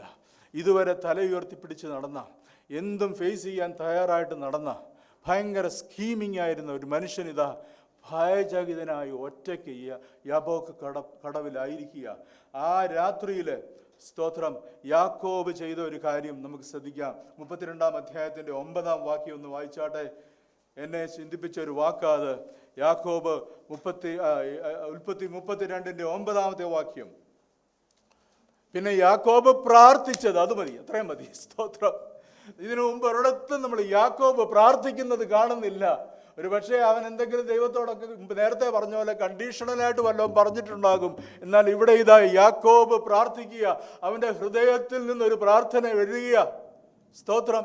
ഇതുവരെ ദൈവത്തോട് കണ്ടീഷൻസ് വെച്ചായിരുന്നു ഇടപെട്ടുകൊണ്ടിരുന്നത്. ഇപ്പോഴിതാ ഒരു കണ്ടീഷനും ഇല്ലാതെ ദൈവത്തോട് പ്രാർത്ഥിക്കുന്ന. തുടക്കത്തിൽ തന്നെ പറയുന്നുണ്ട്, പിന്നെ യാക്കോബ് പ്രാർത്ഥിച്ചത്. സ്തോത്രം. യാക്കോബിന്റെ ജീവിതത്തിൽ ഇതാ പ്രാർത്ഥന. അത് വെറും ഒരു പ്രാർത്ഥന ആയിരുന്നില്ല. It was not just a please help me, I am desperate and about to die prayer അല്ലായിരുന്നു. കർത്താവേ എന്നെ സഹായിക്കണമേ, ഞാൻ മരിക്കാൻ പോകുന്നു, എന്നെ സഹായിക്കണമേ എന്ന് പറയുന്ന ഒരു പ്രാർത്ഥനയല്ല. പിന്നെയോ it was A real heart felt humble life changing prayer. അവൻ്റെ ജീവിതത്തെ രൂപാന്തരപ്പെടുത്തുന്ന, തന്നെ തന്നെ താഴ്ത്തി ഹൃദയത്തിൽ നിന്ന് വന്ന ഒരു പ്രാർത്ഥനയായിരുന്നു യാക്കോബിൻ്റെ പ്രാർത്ഥന. അത് സ്തോത്രം. ആ പ്രാർത്ഥന ദൈവം കേട്ടു. അന്ന് രാത്രിയിൽ യാക്കോബുമായിട്ട് ഒരു പുരുഷൻ മല്ലു പിടിച്ചതായിട്ട് നമ്മളവിടെ വായിക്കുന്നുണ്ട്. ഈ പുരുഷനെ കുറിച്ച് വേദപണ്ഡിതന്മാർ പറയുന്നത് it was it was A pre incarnate appearance of Christ. നമ്മുടെ കർത്താവായ യേശു ക്രിസ്തുവിൻ്റെ പ്രത്യക്ഷത തന്നെയായിരുന്നു അത്. അതായത് പഴയ നിയമത്തിൽ യേശുക്രിസ്തുവിൻ്റെ പ്രത്യക്ഷതയെക്കുറിച്ച് ഒത്തിരി കാര്യങ്ങൾ പറയുന്നുണ്ട്. അത് യേശുക്രിസ്തുവായിട്ടല്ല വരുന്നത്. എന്നാൽ ഇവിടെ പറഞ്ഞിരിക്കുന്ന ഈ പുരുഷൻ തൃത്വത്തിലെ രണ്ടാമനായ യേശുക്രിസ്തു തന്നെ ആയിരുന്നുവെന്ന് വേദപണ്ഡിതന്മാർ പറയുന്നു. നമുക്കറിയാം. സ്തോത്രം. യാക്കോബ് കർത്താവുമായിട്ട് ഒരു ബന്ധത്തിലേക്ക് വരികയാണ്. ആ യാക്കോബ് ഈ പുരുഷനുമായിട്ട് മല്ലു പിടിക്കുന്നതായിട്ട് നമ്മൾ കാണുന്നുണ്ട്. സ്തോത്രം. ഞാൻ ഈ ഭാവം വായിക്കുന്ന സമയത്തൊക്കെ എൻ്റെ മനസ്സിനകത്തെ ചിന്ത, യാക്കോബ് ഇപ്പോഴും യാക്കോബ് തന്നെയാണ് അല്ലേ. പുള്ളി ഇപ്പോഴും അനുഗ്രഹം പിടിച്ചു വാങ്ങിക്കാനുള്ള ഒരു ശ്രമമാണ് യാക്കോബ് നടത്തിക്കൊണ്ടിരിക്കുന്നത്. അങ്ങനെയാണല്ലോ തുടക്കം മുതലേ യാക്കോബിൻ്റെ ഒരു രീതി. സഹോദരനിൽ നിന്ന്, അപ്പനിൽ നിന്ന് അനുഗ്രഹം പിടിച്ചു വാങ്ങി, അതിനു മുമ്പ് സഹോദരനിൽ നിന്ന് ജ്യേഷ്ഠാവകാശം പിടിച്ചു വാങ്ങി സ്വന്തം ബുദ്ധി ഉപയോഗിച്ച്. എന്നിട്ട് ലാബാൻ്റെ അവിടെ ചെന്നിട്ടും ഭയങ്കര പിടിച്ചു വാങ്ങലൊക്കെ ആയിരുന്നു. ഭയങ്കര പ്ലാനറും സ്കീമറും ഒക്കെ ആയിരുന്നു യാക്കോബ്. ഇവിടെ അതുപോലെ ഒരു പരിപാടിയാണ് യാക്കോബ് നടത്തുന്നതെന്നായിരുന്നു ഞാൻ ഇതുവരെ വിചാരിച്ചിരുന്നത്. ഈ ദൈവത്തോട് മല്ലു പിടിച്ച് അനുഗ്രഹം പിടിച്ചു വാങ്ങിയ യാക്കോബ് എന്നൊക്കെ നമ്മൾ കേട്ടിട്ടുണ്ട്. പക്ഷേ ഞാൻ ആ ഭാഗം വീണ്ടും വായിച്ചപ്പോൾ എനിക്ക് മനസ്സിലായി, ഇത് നേരത്തെ നടന്ന പോലുള്ള ഒരു പിടിച്ചുവാങ്ങലല്ലായിരുന്നു. സ്തോത്രം. ഇവിടെ യാക്കോബിൻ്റെ ഒരു ഡെസ്പറേഷൻ, താൻ അങ്ങ് പരവശനായി, തനിക്കൊന്നും ചെയ്യാനില്ലാത്ത ഒരു ഡെസ്പറേറ്റ് ആയിട്ടുള്ള ഒരു മനുഷ്യൻ്റെ, അതായത് നിസ്സഹായനായ ഒരു മനുഷ്യൻ്റെ. മറ്റേത് നിസ്സഹായതയിലല്ലായിരുന്നു അതൊക്കെ ചെയ്തത്. അതൊക്കെ ഭയങ്കര ബുദ്ധിയിൽ ചെയ്ത കാര്യങ്ങളാണ്. എന്നാൽ ഇവിടെ താൻ സകലതും നഷ്ടപ്പെട്ടവനായി, സകല തന്ത്രങ്ങളും പയറ്റി അവസാനം തോറ്റവനായി, നിസ്സഹായനായി ആ പുരുഷന്റെ മുമ്പിൽ യാക്കോബ് നിൽക്കുകയാണ്. ഹി വാസ് സെയിങ്, ഇങ്ങനെയായിരുന്നു യാക്കോബ് പറഞ്ഞതിൻ്റെ അർത്ഥം എന്ന് ഞാൻ മനസ്സിലാക്കുന്നു. I am out of hope and if you don't bless me I am going to die in the morning. എനിക്കൊരു പ്രതീക്ഷയുമില്ല. എന്നെ നീ സഹായിച്ചില്ലെങ്കിൽ ഞാൻ രാവിലെ മരിക്കും. നീ എന്നെ വിട്ടു പോകരുത്. I can't let you go. നീ എന്നെ വിട്ടു പോകരുതേ, ഞാൻ നിന്നെ വിടത്തില്ല. എന്നെ സഹായിച്ചിട്ടേ പോകാവൂ, എന്നെ അനുഗ്രഹിച്ചിട്ടേ പോകാവൂ. എൻ്റെ ജീവിതം നിന്നെ ആശ്രയിച്ചാണ് ഇരിക്കുന്നത്. My life depends on you. എനിക്ക് നിൻ്റെ അനുഗ്രഹം കൂടിയേ തീരൂ, എനിക്ക് നിൻ്റെ സഹായം കൂടിയേ തീരൂ. നോക്കിയേ, അതാ മല്ലുപിടുത്തത്തിൻ്റെ അർത്ഥം. മനസ്സിലായോ? നമ്മൾ യാക്കോബിൻ്റെ ആ ഒരു എന്താ പറയുക, സ്കീമിങ് ആയിട്ടുള്ള ഒരു പരിപാടിയായിട്ട് ഇതിനെ കാണുകയേ വേണ്ട. യാക്കോബിൻ്റെ ജീവിതത്തിൽ വലിയൊരു മാറ്റം സംഭവിച്ചിരിക്കുക. പ്രിയമുള്ളവരെ, അങ്ങനെ ദൈവത്തോട് കരഞ്ഞിട്ടുള്ളവർക്കാട് ഞാൻ ദൈവത്തെ സ്തുതിക്കുകയാണ്. ഹല്ലേലൂയ. കർത്താവേ, ഈ പ്രതികൂലത്തിൽ തന്നെ രക്ഷിപ്പാൻ നീ മാത്രമേ ഉള്ളൂ, നിനക്ക് മാത്രമേ കഴിയത്തുള്ളൂ. നീ എന്നെ വിട്ട് കടന്നു പോകല്ലേ. യേശുവേ, ദാവീദ് പുത്രാ, എന്നോട് കരുണ തോന്നണമേ എന്നൊരു കുരുടൻ നിലവിളിച്ച് ഓർക്കുന്നുണ്ടോ? അന്ന് ആ കുരുടൻ്റെ അടുക്കൽ കർത്താവ് തിരിഞ്ഞു നിന്നെന്നാ പറയുന്നത്. ആ നിലവിളിയുടെ മുമ്പിൽ നിന്നു. ആ നിലവിളിയുടെ മുമ്പിൽ നിൽക്കാനേ ദൈവത്തിന് കഴിയത്തുള്ളൂ. തിരിഞ്ഞ് അവൻ്റെ അടുക്കൽ വന്നു. മിണ്ടാതിരിക്കടാന്ന് പറഞ്ഞ് അവനെ പലരും ശാസിച്ചെങ്കിലും ആ കുരുടനായ മനുഷ്യൻ്റെ അടുക്കിലേക്ക് കർത്താവ് ചെന്നിട്ട് ചോദിക്കുന്നതിന് മുമ്പ് കർത്താവിൻ്റെ മനസ്സ് അത് തൊട്ടത്. അവൻ്റെ നിലവിളിയുടെ ഡെസ്പറേഷൻ കർത്താവ് മനസ്സിലാക്കി. പ്രിയമുള്ളവരെ, നമ്മുടെ നിലവിളിയുടെ ഡെസ്പറേഷൻ, നമ്മൾ ഏത് നിസ്സഹാവസ്ഥയിലാണ് വിളിക്കുന്നതെന്നുള്ളത് ഒരു പക്ഷേ കേൾക്കുന്നവർക്ക് മനസ്സിലാകത്തില്ല. എന്നാൽ ദൈവത്തിന് മനസ്സിലാകും. നിന്റെ ഹൃദയത്തിൻ്റെ ആഴത്തിലുള്ള നിസ്സഹായത മനസ്സിലാക്കുന്ന ഒരു ഹൃദയം എൻ്റെ കർത്താവിനുണ്ട്. നിന്റെ കൂടപ്പറപ്പ് മനസ്സിലാക്കിയില്ലെങ്കിലും, നിന്റെ കൂട്ടായ്മക്കാർ മനസ്സിലാക്കിയിട്ടില്ലെങ്കിലും, നിന്നെ മനസ്സിലാക്കുന്ന ഒരു ദൈവമുണ്ട്. ആ കുരുടനെ വേറെ ആരും മനസ്സിലാക്കിയില്ല. എന്നാൽ കർത്താവ് അവൻ്റെ നിലവിളി കേട്ടപ്പോൾ അതിൻ്റെ പിറകിലുള്ള ആ ഡെസ്പറേഷൻ തിരിച്ചറിഞ്ഞിട്ട് അവൻ്റെ അടുക്കൽ ചെന്ന് നിന്ന് അവനോട് പറയുക. ആരാ ചോദിക്കുന്നത്? സകല പ്രപഞ്ചത്തെയും തൻ്റെ വാക്കിനാൽ സൃഷ്ടിച്ചവൻ ചോദിക്കുക, നിനക്ക് ഞാൻ എന്താ ചെയ്തു തരേണ്ടത്? ഈ കർത്താവ് ഇന്ന് നമ്മുടെ നടുവിലുണ്ട്. അവനോട് നീ പറ, നിസ്സഹായതയിലൊന്ന് നിലവിളിച്ച് നിന്റെ അടുക്കൽ വന്ന് നിന്നെ സഹായിക്കുക തന്നെ ചെയ്യും. യാക്കോബിനോട് ദൈവം ഇടപെട്ടു. സ്തോത്രം. അവനെ അനുഗ്രഹിച്ചു. ഹല്ലേലൂയ. പിന്നീട് നമ്മൾ കാണുന്നത് യാക്കോബ് ആ ഏശാവിൻ്റെ അടുക്കിലേക്ക് ചെന്നപ്പോൾ താൻ പ്രതീക്ഷിച്ച രീതിയിൽ ഏശാവ് ദേഷ്യപ്പെടുന്നില്ല. അവിടെ വെച്ചൊരു യുദ്ധമൊന്നും ഉണ്ടായില്ല. കൊല്ലാൻ വന്നവനെ ദൈവം എന്ത് ചെയ്തു? ശാന്തനാക്കി. അവൻ കെട്ടിപ്പിടിച്ച് കരയുക. അവിടെ ചേട്ടൻ അനിയനെ കണ്ടപ്പോൾ ഓടി വന്ന് കെട്ടിപ്പിടിച്ച് കരഞ്ഞു, ഉമ്മ വെച്ചു. നോക്കിയേ, യാക്കോബ് അങ്ങ് എന്താ പറയുക, ഹി വാസ് ബ്ലോൺ അവേ. ഈ ഒരു രംഗം കണ്ടപ്പോഴേ പേടിച്ചത് എങ്ങനെ ഫേസ് ചെയ്യുമെന്ന് ഓർത്ത് അതിനെ ഫേസ് ചെയ്യാൻ പോലും വയ്യാതെ ഭാരപ്പെട്ടപ്പോൾ ദൈവമായിട്ടൊരു പ്രത്യക്ഷതയുണ്ടായി.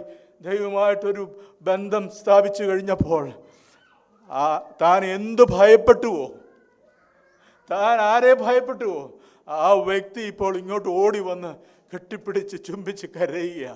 അതൊരു വലിയ അത്ഭുതമല്ലേ? അതൊരു വലിയ അത്ഭുതമല്ലേ? യാക്കോബിൻ്റെ ജീവിതത്തിൽ വീണ്ടും ഒരു അത്ഭുതം ദൈവം പ്രവർത്തിച്ചു. സ്തോത്രം. ഇത് കഴിഞ്ഞിട്ട് യാക്കോബ് പോവുകയാണ്. എവിടേക്ക്? ശെഖേമിലേക്ക്. ഹല്ലേലൂയ. അപ്പോഴും ശെഖേമിലേക്ക് പോകുന്നത്. അവിടെ ചെന്ന് അവിടെ ഒരു യാഗപീഠം പണിതതായിട്ട് നമ്മൾ വായിക്കുന്നുണ്ട്. അത് ഉൽപ്പത്തി പുസ്തകം 33-ാം അധ്യായത്തിൻ്റെ 20-ാമത്തെ വാക്യത്തിലാണ് നമ്മൾ കാണുന്നത്. അതൊന്ന് വായിക്കാമോ? അവിടെ യാക്കോബ് നോക്കി, യാക്കോബിൻ്റെ ജീവിതത്തിലെ ആ സ്റ്റെപ്പ് ബൈ സ്റ്റെപ്പായിട്ട് ഉള്ള ഒരു progressive conversion, progressive going back to the Lord, അതാണ് നമ്മൾ കാണാൻ സാധിക്കുന്നത്. 33:20. അവിടെ എന്ന് പറഞ്ഞാൽ ഷെഖേമിലെ അവിടെ അവൻ ഒരു യാഗപീഠം പണിതു. അതിനെ എൽ എലോഹി ഇസ്രായേൽ എന്ന് പേർ ഇട്ടു. സ്തോത്രം. എന്താ ഇതിൻ്റെ അർത്ഥം? El Elohe Israel, the mighty God of Israel. യാക്കോബ് ഇപ്പോൾ എവിടെയാ? ഷെഖേമിലാണ്. ഷെഖേമിന് അടുത്ത് പറയുന്നുണ്ട് അവൻ യാഗപീഠം പണിതു. ഓക്കെ, ഷെഖേമിൻ്റെ പട്ടണത്തിൽ കനാൻ ദേശത്തിലെ ഷെഖേം പട്ടണത്തിൽ സമാധാനത്തോടെ എത്തി പട്ടണത്തിന് അരികെ പാളയമടിച്ചു. താൻ കൂടാരമടിച്ച നിലം ശെഖേമിൻ്റെ അപ്പനായ ഹാമോറിൻ്റെ പുത്രന്മാരോട് 100 വെള്ളിക്കാശിന് വാങ്ങി അവിടെ അവൻ ഒരു യാഗപീഠം പണിതു. അതിന് ഏൽ എലോഹി ഇസ്രായേൽ എന്ന് പേരിട്ടു. അവിടെ വെച്ച് യാക്കോബ് വീണ്ടും ഒരു യാഗപീഠം പണിതു. അപ്പോൾ ആദ്യമായിട്ട് യാക്കോബിൻ്റെ ജീവിതത്തിൽ ആദ്യമായിട്ട് എന്ത് ചെയ്യുകയാണ്?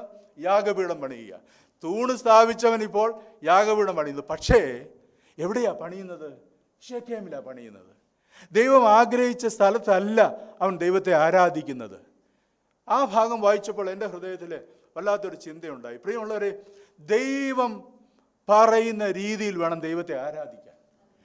എൻ്റെ ഇഷ്ടപ്രകാരം എനിക്ക് തോന്നിയതുപോലെ തോന്നിയിടത്തിരുന്നുകൊണ്ടല്ല ദൈവത്തെ ആരാധിക്കേണ്ടത്. എങ്ങനെ നമ്മൾ ദൈവത്തെ വർഷിപ്പ് ചെയ്യണം എന്നുള്ളത് ദൈവം കണ്ടീഷൻസ് വെച്ചിട്ടുണ്ട്. സ്തോത്രം. എന്നെ കേൾക്കുന്ന ആരെങ്കിലും ഈ ശെഖേം എന്ന് പറയുന്നത്, ശെഖേമിൽ വെച്ച് അവരുടെ കയ്യിലെല്ലാം എന്തുണ്ടായിരുന്നു? ചില വിഗ്രഹങ്ങൾ ഉണ്ടായിരുന്നു. അവർ ദൈവം ആഗ്രഹിക്കാത്ത, ഇഷ്ടപ്പെടാത്ത ഒത്തിരി കാര്യങ്ങൾ അവിടെ വെച്ചുണ്ടായിരുന്നു. ഇവിടെ നിന്ന് പിന്നീട് പുറപ്പെടുന്നുണ്ട് ബേഥേലിലേക്ക്.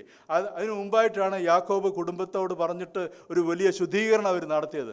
അപ്പോൾ ഈ ശുദ്ധീകരണം കൂടാതെയുള്ള ഒരു ആരാധനയാ ആര് നടത്തിയത്? യാക്കോബ് ഇവിടെ വെച്ച് ശെഖേമിൽ വെച്ച് നടത്തിയത്. അപ്പോൾ ശുദ്ധീകരണം കൂടാതെ ആരും ദൈവത്തെ കാണുന്നില്ല. ഒരുപക്ഷെ ഞാൻ കൈയടിച്ച് ആരാധിക്കുന്നുണ്ടാകും, ഞാൻ വലിയ ശുശ്രൂഷ നടത്തുന്നുണ്ടാകും. പക്ഷെ നീ ദൈവം ആഗ്രഹിക്കാത്ത സ്ഥാനത്താണ് നീ ഇന്ന് കഴിയുന്നതെങ്കിൽ ആ ആരാധനയിൽ ദൈവം പ്രസാദിക്കത്തില്ല. കുഴിച്ചിടേണ്ട ചിലതിനെയൊക്കെ കുഴിച്ചിടണം, വലിച്ചെറിയേണ്ടതിനെ വലിച്ചെറിയണം. ഒരു സ്ഥലം മാറ്റം ആവശ്യമാണ്, ഒരു മാനസാന്തരം ആവശ്യമാണ്. ദൈവം ആഗ്രഹിക്കാത്ത ചിലതൊക്കെ എൻ്റെ ജീവിതത്തിൽ ഉണ്ടെങ്കിൽ അതൊക്കെ കുഴിച്ചിടണം, എന്നിട്ട് ദൈവത്തെ ആരാധിക്കും. ഇവിടെ ഞാൻ ആ ഭാഗം വായിച്ചപ്പോൾ അവിടെ വെച്ച് യാഗപീഠം പണിതു, എൽ എലോഹി ഇസ്രായേൽ എന്നൊക്കെ പേരിട്ടു. പക്ഷേ അവിടെ ദൈവം ഇടപെട്ടതായിട്ടൊന്നും കാണുന്നില്ല. സ്തോത്രം. ദൈവം പറഞ്ഞിട്ടുമല്ല അത് ചെയ്തത്.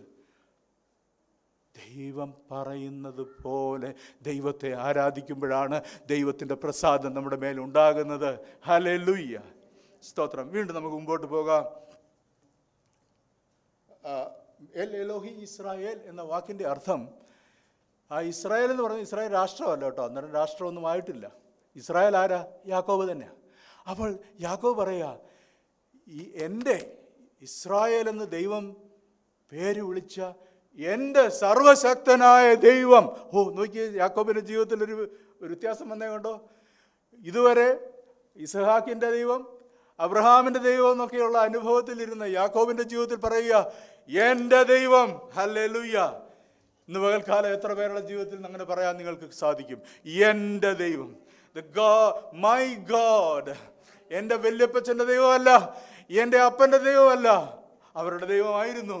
പക്ഷെ ഇന്ന് ഈ ദൈവമായിട്ട് എനിക്കൊരു പേഴ്സണൽ റിലേഷൻഷിപ്പ് ഉണ്ട്. ഇതെൻ്റെ ദൈവം, എൻ്റെ ദൈവമാ, എന്നെ രക്ഷിച്ച എൻ്റെ ദൈവം. സ്തോത്രം. എൽ എലോഹി ഇസ്രായേൽ എന്നുള്ളത് നിങ്ങളുടെ പേര് വായിച്ച് ചേർത്ത് നിങ്ങൾക്ക് പറഞ്ഞാൽ എങ്ങനെ ഇരിക്കും? എൽ എലോഹി ജെയിംസ് എന്ന എൻ്റെ സർവശക്തനായ ദൈവം. നിങ്ങളെന്ന് പറഞ്ഞാട്ട്, നിങ്ങളുടെ പേര് ചേർത്തെന്ന് പറഞ്ഞാട്ട്, എൻ്റെ ദൈവം. സ്തോത്രം. യാക്കോബ് അങ്ങനെ ഒരു ബന്ധത്തിലേക്ക് വരികയാണ്. പക്ഷേ അപ്പോഴും യാക്കോബ് ദൈവം ആഗ്രഹിക്കുന്ന സ്ഥാനത്തല്ല ഇരിക്കുന്നത് നമുക്ക് കാണുവാനായിട്ട് സാധിക്കും. വീണ്ടും യാക്കോബിനോട് ദൈവം പറയുന്നു, ഞാൻ നേരത്തെ പറഞ്ഞതുപോലെ യാക്കോബിനോട് ദൈവം പറയുന്നു, നീ എവിടെ പോകണം? ബേഥേലിലേക്ക് പോവുക. 35-ാം അധ്യായത്തിലേക്ക് വീണ്ടും നമുക്ക് വരാം. യാക്കോബിനോട് നീ പുറപ്പെട്ട് ബേഥേലിൽ ചെന്ന് പാർക്ക. ആ ബേഥേലിലേക്ക് യാക്കോബ് ചെല്ലുകയാണ്. അവിടെ വെച്ച് യാക്കോബ് എന്ത് ചെയ്തു? അവിടെ വെച്ചൊരു യാഗപീഠം പണിയുകയാണ്. സ്തോത്രം. നിന്റെ സഹോദരനായ ഏശാവിൻ്റെ മുമ്പിൽ നിന്ന് നീ ഓടിപ്പോകുമ്പോൾ നിനക്ക് പ്രത്യക്ഷനായ ദൈവത്തിന് അവിടെ ഒരു യാഗപീഠം ഉണ്ടാക്കുക എന്ന് കൽപ്പിച്ചു. അപ്പോൾ യാക്കോബ് തൻ്റെ കുടുംബത്തോടും കൂടെയുള്ള എല്ലാവരോടും, നിങ്ങളുടെ ഇടയിലുള്ള അന്യദേവന്മാരെ നീക്കിക്കളഞ്ഞ് നിങ്ങളെ ശുദ്ധീകരിച്ച് വസ്ത്രം മാറുവീൻ. നാം പുറപ്പെട്ട ബേഥേലിലേക്ക് പോക. എൻ്റെ കഷ്ടകാലത്ത് എൻ്റെ പ്രാർത്ഥന കേൾക്കുകയും ഞാൻ പോയ വഴിയിൽ എന്നോട് കൂടെ ഇരിക്കുകയും ചെയ്ത ദൈവത്തിന് ഞാൻ അവിടെ ഒരു യാഗപീഠം ഉണ്ടാക്കും എന്ന് പറഞ്ഞു. താഴോട്ട് വായിക്കുമ്പോൾ അവരുടെ കയ്യിലുണ്ടായിരുന്ന അന്യദേവന്മാരെയൊക്കെയും കാതുകളിലെ കുണുക്കുകളെയും യാക്കോബിൻ്റെ പക്കൽ കൊടുത്തു. യാക്കോബ് അവയെ ശെഖേമിനരികെയുള്ള കരുവേലകത്തിന് കീഴിൽ കുഴിച്ചിട്ടു. പിന്നെ അവർ യാത്ര പുറപ്പെട്ടു. താഴോട്ടുള്ള ഭാഗങ്ങൾ നമുക്ക് വേഗത്തിൽ ചിന്തിക്കാം. അങ്ങനെ യാക്കോബ് അവിടെ എത്തി. ആ സ്ഥലത്തിന് ഒടുവിൽ അതിൻ്റെ 7-ാം വാക്യത്തിലേക്ക് വരുമ്പോൾ ബഥേലിലെത്തി. അവിടെ അവൻ ഒരു യാഗപീഠം പണിതു. തൻ്റെ സഹോദരൻ്റെ മുമ്പിൽ നിന്ന് ഓടിപ്പോകുമ്പോൾ അവൻ അവിടെ വെച്ച് ദൈവം പ്രത്യക്ഷനായതുകൊണ്ട് അവൻ ആ സ്ഥലത്തിന് ഏൽ ബഥേൽ എന്ന് പേർ വിളിച്ചു. സ്തോത്രം. അപ്പം ഞാൻ എൻ്റെ വിഷയത്തിലേക്ക് അവസാനം എത്തുകയാണ്. എൽ ബഥേലിലെത്തി. എവിടെ നിന്നാണ് എത്തിയത്? ബഥേലിൽ നിന്ന്. സ്തോത്രം. ഇടയ്ക്കൊരു സ്റ്റോപ്പ് ഓവർ ഉണ്ടായിരുന്നു. എവിടെയാ? ഷെഖേം. സ്തോത്രം. നമ്മൾ ഇപ്പോഴെവിടെയാ? Are you in Bethel or are you in Shechem? അവിടെ യാഗപീഠമുണ്ട്, ആരാധനയുണ്ട്, but still you are not where God wants you to be. നീ ദൈവം ആഗ്രഹിക്കുന്ന സ്ഥാനത്ത് എത്തിയിട്ടില്ല. You are settled in Shechem with all those unwanted baggage. അല്ലേ? ദൈവം ആഗ്രഹിക്കാത്ത എന്തൊക്കെയോ എൻ്റെ ജീവിതത്തിൽ ഉണ്ട്. പക്ഷെ ആരാധനയുണ്ട്, എൻ്റെ ദൈവമെന്ന് പറയുന്നുണ്ട്. പക്ഷേ ദൈവം ആഗ്രഹിക്കുന്ന ഇടത്തെത്തിയിട്ടില്ല. അതാണ് യാക്കോബിൻ്റെ ജീവിതത്തിൽ സംഭവിച്ചത്. Finally he came to Bethel. So ഈ ബഥേൽ എന്ന വാക്കിൻ്റെ അർത്ഥം ഞാൻ പറഞ്ഞല്ലോ, the house of God. El Bethel എന്ന വാക്കിൻ്റെ അർത്ഥം the God of the house of God. അപ്പോൾ ദൈവത്തിൻ്റെ ഭവനത്തിൽ നിന്ന് ഭവനത്തിൻ്റെ ദൈവത്തിലേക്ക് യാക്കോബ് എത്തി. സ്തോത്രം. വ്യത്യാസം മനസ്സിലായോ? ദൈവത്തിൻ്റെ ഭവനത്തിൽ നിന്ന് ഭവനത്തിൻ്റെ ദൈവത്തിലേക്ക് എത്തുന്ന ഒരു യാത്രയാണ് യാക്കോബിൻ്റെ ജീവിതത്തിൽ കാണുന്നത്. R you in Bethel? R you in L Bethel? ഈ എൽ ബഥേൽ എന്ന് പറയുന്നത് it is a place of remembrance. അതൊരു ഓർമ്മയുടെ, സ്മാരകത്തിൻ്റെ സ്ഥലമാണ്. 35-ാം അധ്യായത്തിൽ 1-ാം വാക്യത്തിൽ പറയുന്നുണ്ട്, അനന്തരം ദൈവം യാക്കോബിനോട് നീ പുറപ്പെട്ട് ബഥേലിൽ ചെന്ന് പാർക്കുക. എന്തിനാ ബഥേലിലോട്ട് ചെല്ലാൻ പറയുന്നത്? ബഥേലിൽ വെച്ചായിരുന്നു യാക്കോബിന് ദൈവവുമായിട്ട് ആദ്യമായിട്ടൊരു ബന്ധം, ഒരു എൻകൗണ്ടർ ഉണ്ടാകുന്നത്. എന്നെ കേൾക്കുന്ന പ്രിയമുള്ളവരെ, നിങ്ങൾക്ക് ഈ ദൈവവുമായിട്ട് ഒരു പേഴ്സണൽ എൻകൗണ്ടർ ഉണ്ടായ ദിവസം ഒന്ന് ആലോചിച്ച് നോക്കി. When was that day? When was that time when you had a personal relationship? നിങ്ങൾ രക്ഷിക്കപ്പെട്ട ദിവസം എനിക്ക് നല്ല ഓർമ്മയുണ്ട്. ഞാൻ രക്ഷിക്കപ്പെട്ട ദിവസം ഞാനൊരു കൺവെൻഷൻ പ്രസംഗം കേട്ടു. അവിടെ പന്തലിൽ പോയിരുന്നൊന്നുമല്ല കേട്ടത്, പലർക്കും അറിയത്തില്ല. ഞാൻ ഈ സാക്ഷിയൊന്നും ഇവിടെ പറഞ്ഞിട്ടില്ല. ഞാൻ ഈ സുബോധമില്ലാത്തവനായിട്ട് ചിലരുടെ നിർബന്ധത്താൽ ഈ പന്തലിൻ്റെ വെളിയിൽ ഒരു മരത്തെ ചാരി ഇങ്ങനെ അവരെ വിമർശിക്കാൻ പോയതാണ്, ഈ പ്രസംഗിക്കുന്നവരെ. പക്ഷെ അന്ന് രാത്രി ദൈവം എന്നോട് ഇടപെട്ടു. അന്ന് രാത്രി എനിക്ക് ഉറക്കം തരാതെ എൻ്റെ ഞാൻ പറഞ്ഞില്ലേ, ഞാനൊരു നോർമൽ അല്ലായിരുന്നു, സോബർ അല്ലായിരുന്നു. I was drunk, I was in sober. പക്ഷെ അന്നും ദൈവം എന്നോട് ഇടപെട്ടു. ഞാൻ ഏതവസ്ഥയിൽ നിന്നാണ് ഇവിടെ വന്നതെന്നുള്ളത് എനിക്ക് നന്നായിട്ട് അറിയാം. ഇവിടെ ഇരിക്കുന്ന ഓരോരുത്തർക്കും അറിയാം നിങ്ങൾ ഏതവസ്ഥയിൽ കിടന്നവരാ. ചുമ്മാ സങ്കീർത്തനക്കാരൻ പറയുന്നത്, നാശകരമായ കുഴിയിലും കുഴഞ്ഞ ചേറ്റിലുമായിരുന്നു ഞാൻ. അവിടെ നിന്നാ ദൈവം കൊണ്ടുവന്നത്. അവിടേക്കൊന്ന് മടങ്ങി ചെല്ലാനാണ് കർത്താവ് പറയുന്നത്. നീ ബഥേലിലേക്ക് ചെല്ലേ. അവിടെ വെച്ച് നിന്നോട് നിനക്ക് പ്രത്യക്ഷനായ, നിന്നോട് ഇടപെട്ട അതൊന്ന് ഓർത്ത് നോക്ക്. So L Bethel is a place of remembrance. അന്നുണ്ടായിരുന്ന സ്നേഹം ഇപ്പോഴുണ്ടോ? ദൈവം എന്നോട് ചോദിച്ചതാ. Do you still love God as you loved him when you got saved? ആ രക്ഷിക്കപ്പെട്ട ആളുകളിലുണ്ടായിരുന്ന ആ ഒരു സ്നേഹമുണ്ടോ ഇപ്പോഴേ? ആ സ്നേഹമൊക്കെ തണുത്തു പോയില്ലേ? ഓർത്ത് നോക്കി. ആ ആദ്യ സ്നേഹത്തിലോട്ട് കർത്താവ് തിരിച്ചു വിളിക്കുക. Praise the Lord, praise the Lord. ചിലരോടൊക്കെ കർത്താവ് ഇടപെട്ടുകൊണ്ടിരിക്കുക. Go back to Bethel. Go back to Bethel. Remember the place, the day, and everything that happened when you were first saved. Adana number 1. Bethel is a place of remembrance.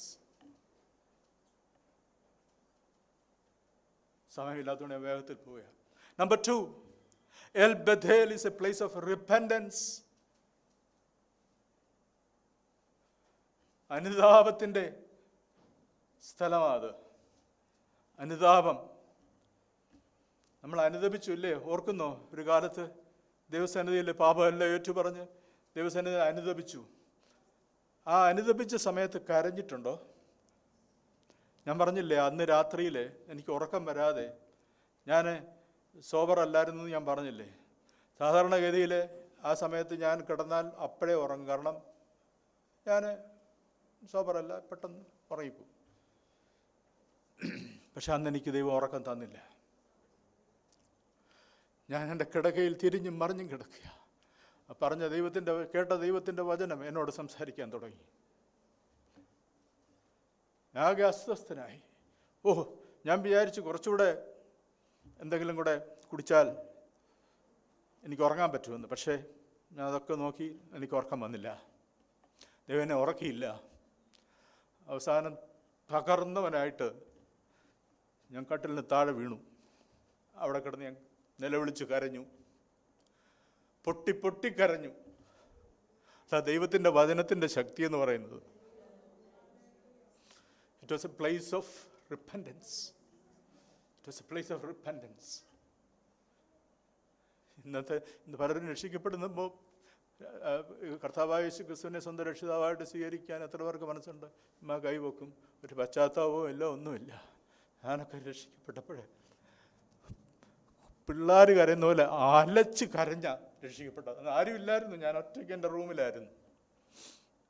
എൻ്റെ ജീവിതം കർത്താവിന് സമർപ്പിച്ചു.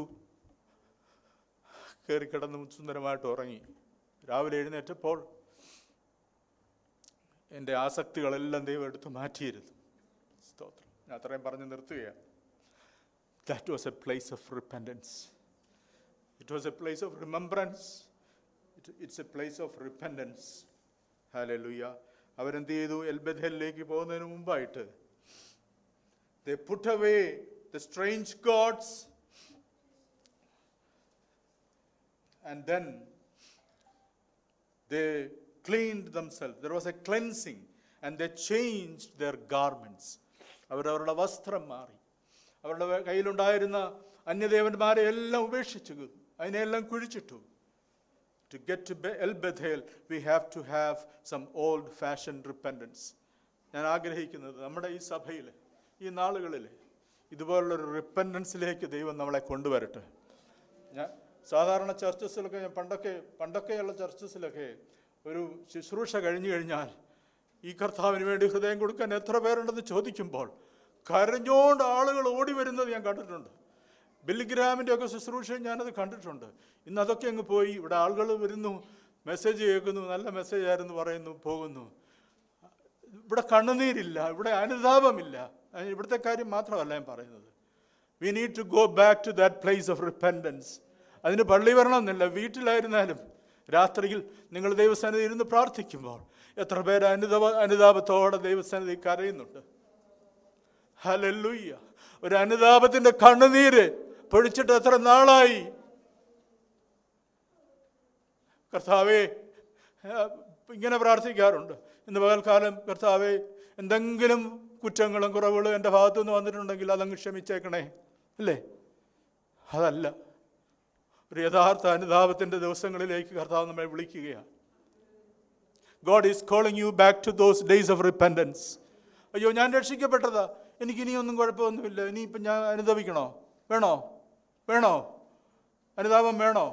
പശ്ചാത്താപം വേണ്ടേ? ഇനിയും അത് ഓരോ ദിവസവും വേണം, ഓരോ നിമിഷവും വേണം. ഹല്ലേലൂയ. ഒരു തെറ്റ് ചെയ്താൽ അതിനെക്കുറിച്ചൊരു പശ്ചാത്താപം, ഒരു അനുതാപം നിനക്ക് തോന്നുന്നില്ലെന്നുണ്ടെങ്കിൽ you have to check your salvation. സ്തോത്രം. യഥാർത്ഥമായിട്ട് മാനസാന്തരപ്പെട്ട വ്യക്തി ആയിരിക്കാം, പക്ഷേ ഈ ലോകത്ത് ജീവിക്കുമ്പോൾ നമ്മുടെ ജീവിതത്തിൽ വീണ്ടും നമ്മൾ പാപത്തിലേക്ക് നീങ്ങുന്നുണ്ട്. പാപത്തിൻ്റെ പ്രലോഭനം നമ്മുടെ ഉള്ളിൽ കിടപ്പുണ്ട്. We are still living in this sin infested world. നമ്മൾ പാപത്തിൻ്റെ പവറിൽ നിന്ന് രക്ഷപ്പെട്ടു, പാപത്തിൻ്റെ പ്രസൻസിലായിപ്പോഴും പാപത്തിൻ്റെ പെനാൽറ്റിയിൽ നിന്ന് നമ്മൾ രക്ഷപ്പെട്ടു, പാപത്തിൻ്റെ പവർ ഇപ്പോഴും ഇവിടെ ഉണ്ട്. പാപത്തിൻ്റെ ശക്തി നമ്മുടെ ചുറ്റിനും ഉണ്ട്. പാപത്തിൻ്റെ ശക്തി നമ്മളെ ആകർഷിക്കുന്നുണ്ട്. പാപത്തിൻ്റെ പെനാൽറ്റി, അതിൻ്റെ ശിക്ഷയിൽ നിന്ന് ദൈവം നമ്മളെ രക്ഷിച്ചു. എന്നാൽ ഈ മരിച്ചു കഴിഞ്ഞാലേ പാപത്തിൻ്റെ ഈ പ്രസൻസിൽ നിന്ന് ദൈവം നമ്മളെ കൊണ്ടുപോകത്തുള്ളൂ. സ്തോത്രം. അതുവരെ ഒരു പശ്ചാത്താപവും മാനസാന്തരവും കരച്ചിലും ഏറ്റുപറച്ചിലും കഴുകലും ഒക്കെ ആവശ്യമാണ്. Praise the Lord. മനസ്സിലാവുന്നുണ്ടല്ലോ? ഹല്ലേലൂയ. മൂന്നാമതായിട്ട് El Bethel is a place of revival. അതൊരു ഉണർവിൻ്റെ സ്ഥലമാണ് എൽ ബഥേൽ എന്ന് പറയുന്നത്. ബഥേൽ അല്ല, El Bethel. It's a place of revival. നമുക്ക് എങ്ങനെ മനസ്സിലാക്കാൻ സാധിക്കും? അതിൻ്റെ 5-6 വാക്യങ്ങളിൽ, പിന്നെ അവർ യാത്ര പുറപ്പെട്ട് അവരുടെ ചുറ്റും വരുന്ന പട്ടണങ്ങളിൽ ദൈവത്തിൻ്റെ ഭീതി വീണു. നോക്കിയേ, ഇവരങ്ങോട്ട് ഇവരുടെ ജീവിതത്തിൽ ഒരു രൂപാന്തരം വന്ന് അവരവരെ തന്നെ വിശുദ്ധീകരിച്ച് ദൈവകൽപ്പന അനുസരിച്ച് അവർ ബഥേലിലേക്ക് പോകുമ്പോൾ ആളുകളുടെ ഇടയിൽ ഒരു ഭീതി, ഒരു റിവൈവൽ. അവരെ കണ്ട ആളുകൾ ഭയക്കാൻ തുടങ്ങി. അവരെ കണ്ട ആളുകൾ ഈ ദൈവത്തിങ്കിലേക്ക് അടുക്കാൻ തുടങ്ങി. നമ്മുടെ ജീവിതത്തിൽ ഒരു റിവൈവൽ ആവശ്യമാണ്. എത്ര പേർക്ക് ഒരു ഉണർവ് വേണം ജീവിതത്തിൽ? ഹല്ലേലൂയ. കർത്താവേ, ഞാൻ ഇന്ന് ആയിരിക്കുന്ന അവസ്ഥയിൽ എനിക്ക് ഇരിക്കണ്ട. എനിക്കൊരു ഉണർവ് വേണം, എനിക്കൊരു രൂപാന്തരം വേണം, എൻ്റെ ഒരു ആത്മീയ ചൈതന്യം എനിക്കൊന്ന് പുതുക്കണം, എനിക്കൊരു പുനർജീവനം വേണം കർത്താവേ എന്ന് എത്ര പേര് ആഗ്രഹിക്കുന്നുണ്ട്? സ്തോത്രം. അതോ ഇങ്ങനെയൊക്കെ അങ്ങ് ജീവിച്ചാൽ മതിയോ? ഈ ഒരു ആത്മീയ അവസ്ഥയിൽ സംതൃപ്തനായിട്ടിരുന്നാൽ മതിയോ? അതോ എനിക്ക് എൽ ബഥേലിൻ്റെ ഒരു അനുഭവത്തിലോട്ട് പോകണമോ? എനിക്കൊരു ഉണർവ് വേണം കർത്താവേ. റിപ്പൻറ്റൻസ് കഴിയുമ്പോഴാണ് ഉണർവുണ്ടാകുന്നത്. സ്തോത്രം. ഹല്ലേലൂയ. നമ്മുടെ പാപങ്ങളൊക്കെ ദൈവസന്നിധിയിൽ ഒന്ന് ഏറ്റുപറഞ്ഞ് ഉപേക്ഷിക്കേണ്ടതിനൊക്കെ ഒന്ന് ഉപേക്ഷിച്ച് കഴിയുമ്പോൾ ഉണർവ് ദൈവം തരും. സ്തോത്രം. Hallelujah. The revival comes from the Lord. അതിവിടെ ഒരാൾ കടന്ന് പ്രസംഗിച്ചത് കൊണ്ട് ഉണർവ് വരുത്തില്ല. ഉണർവ് അയച്ചിട്ടുള്ളതൊക്കെ എപ്പോഴും ദൈവമാണ് ഉണർവ് അയച്ചിട്ടുള്ളത്.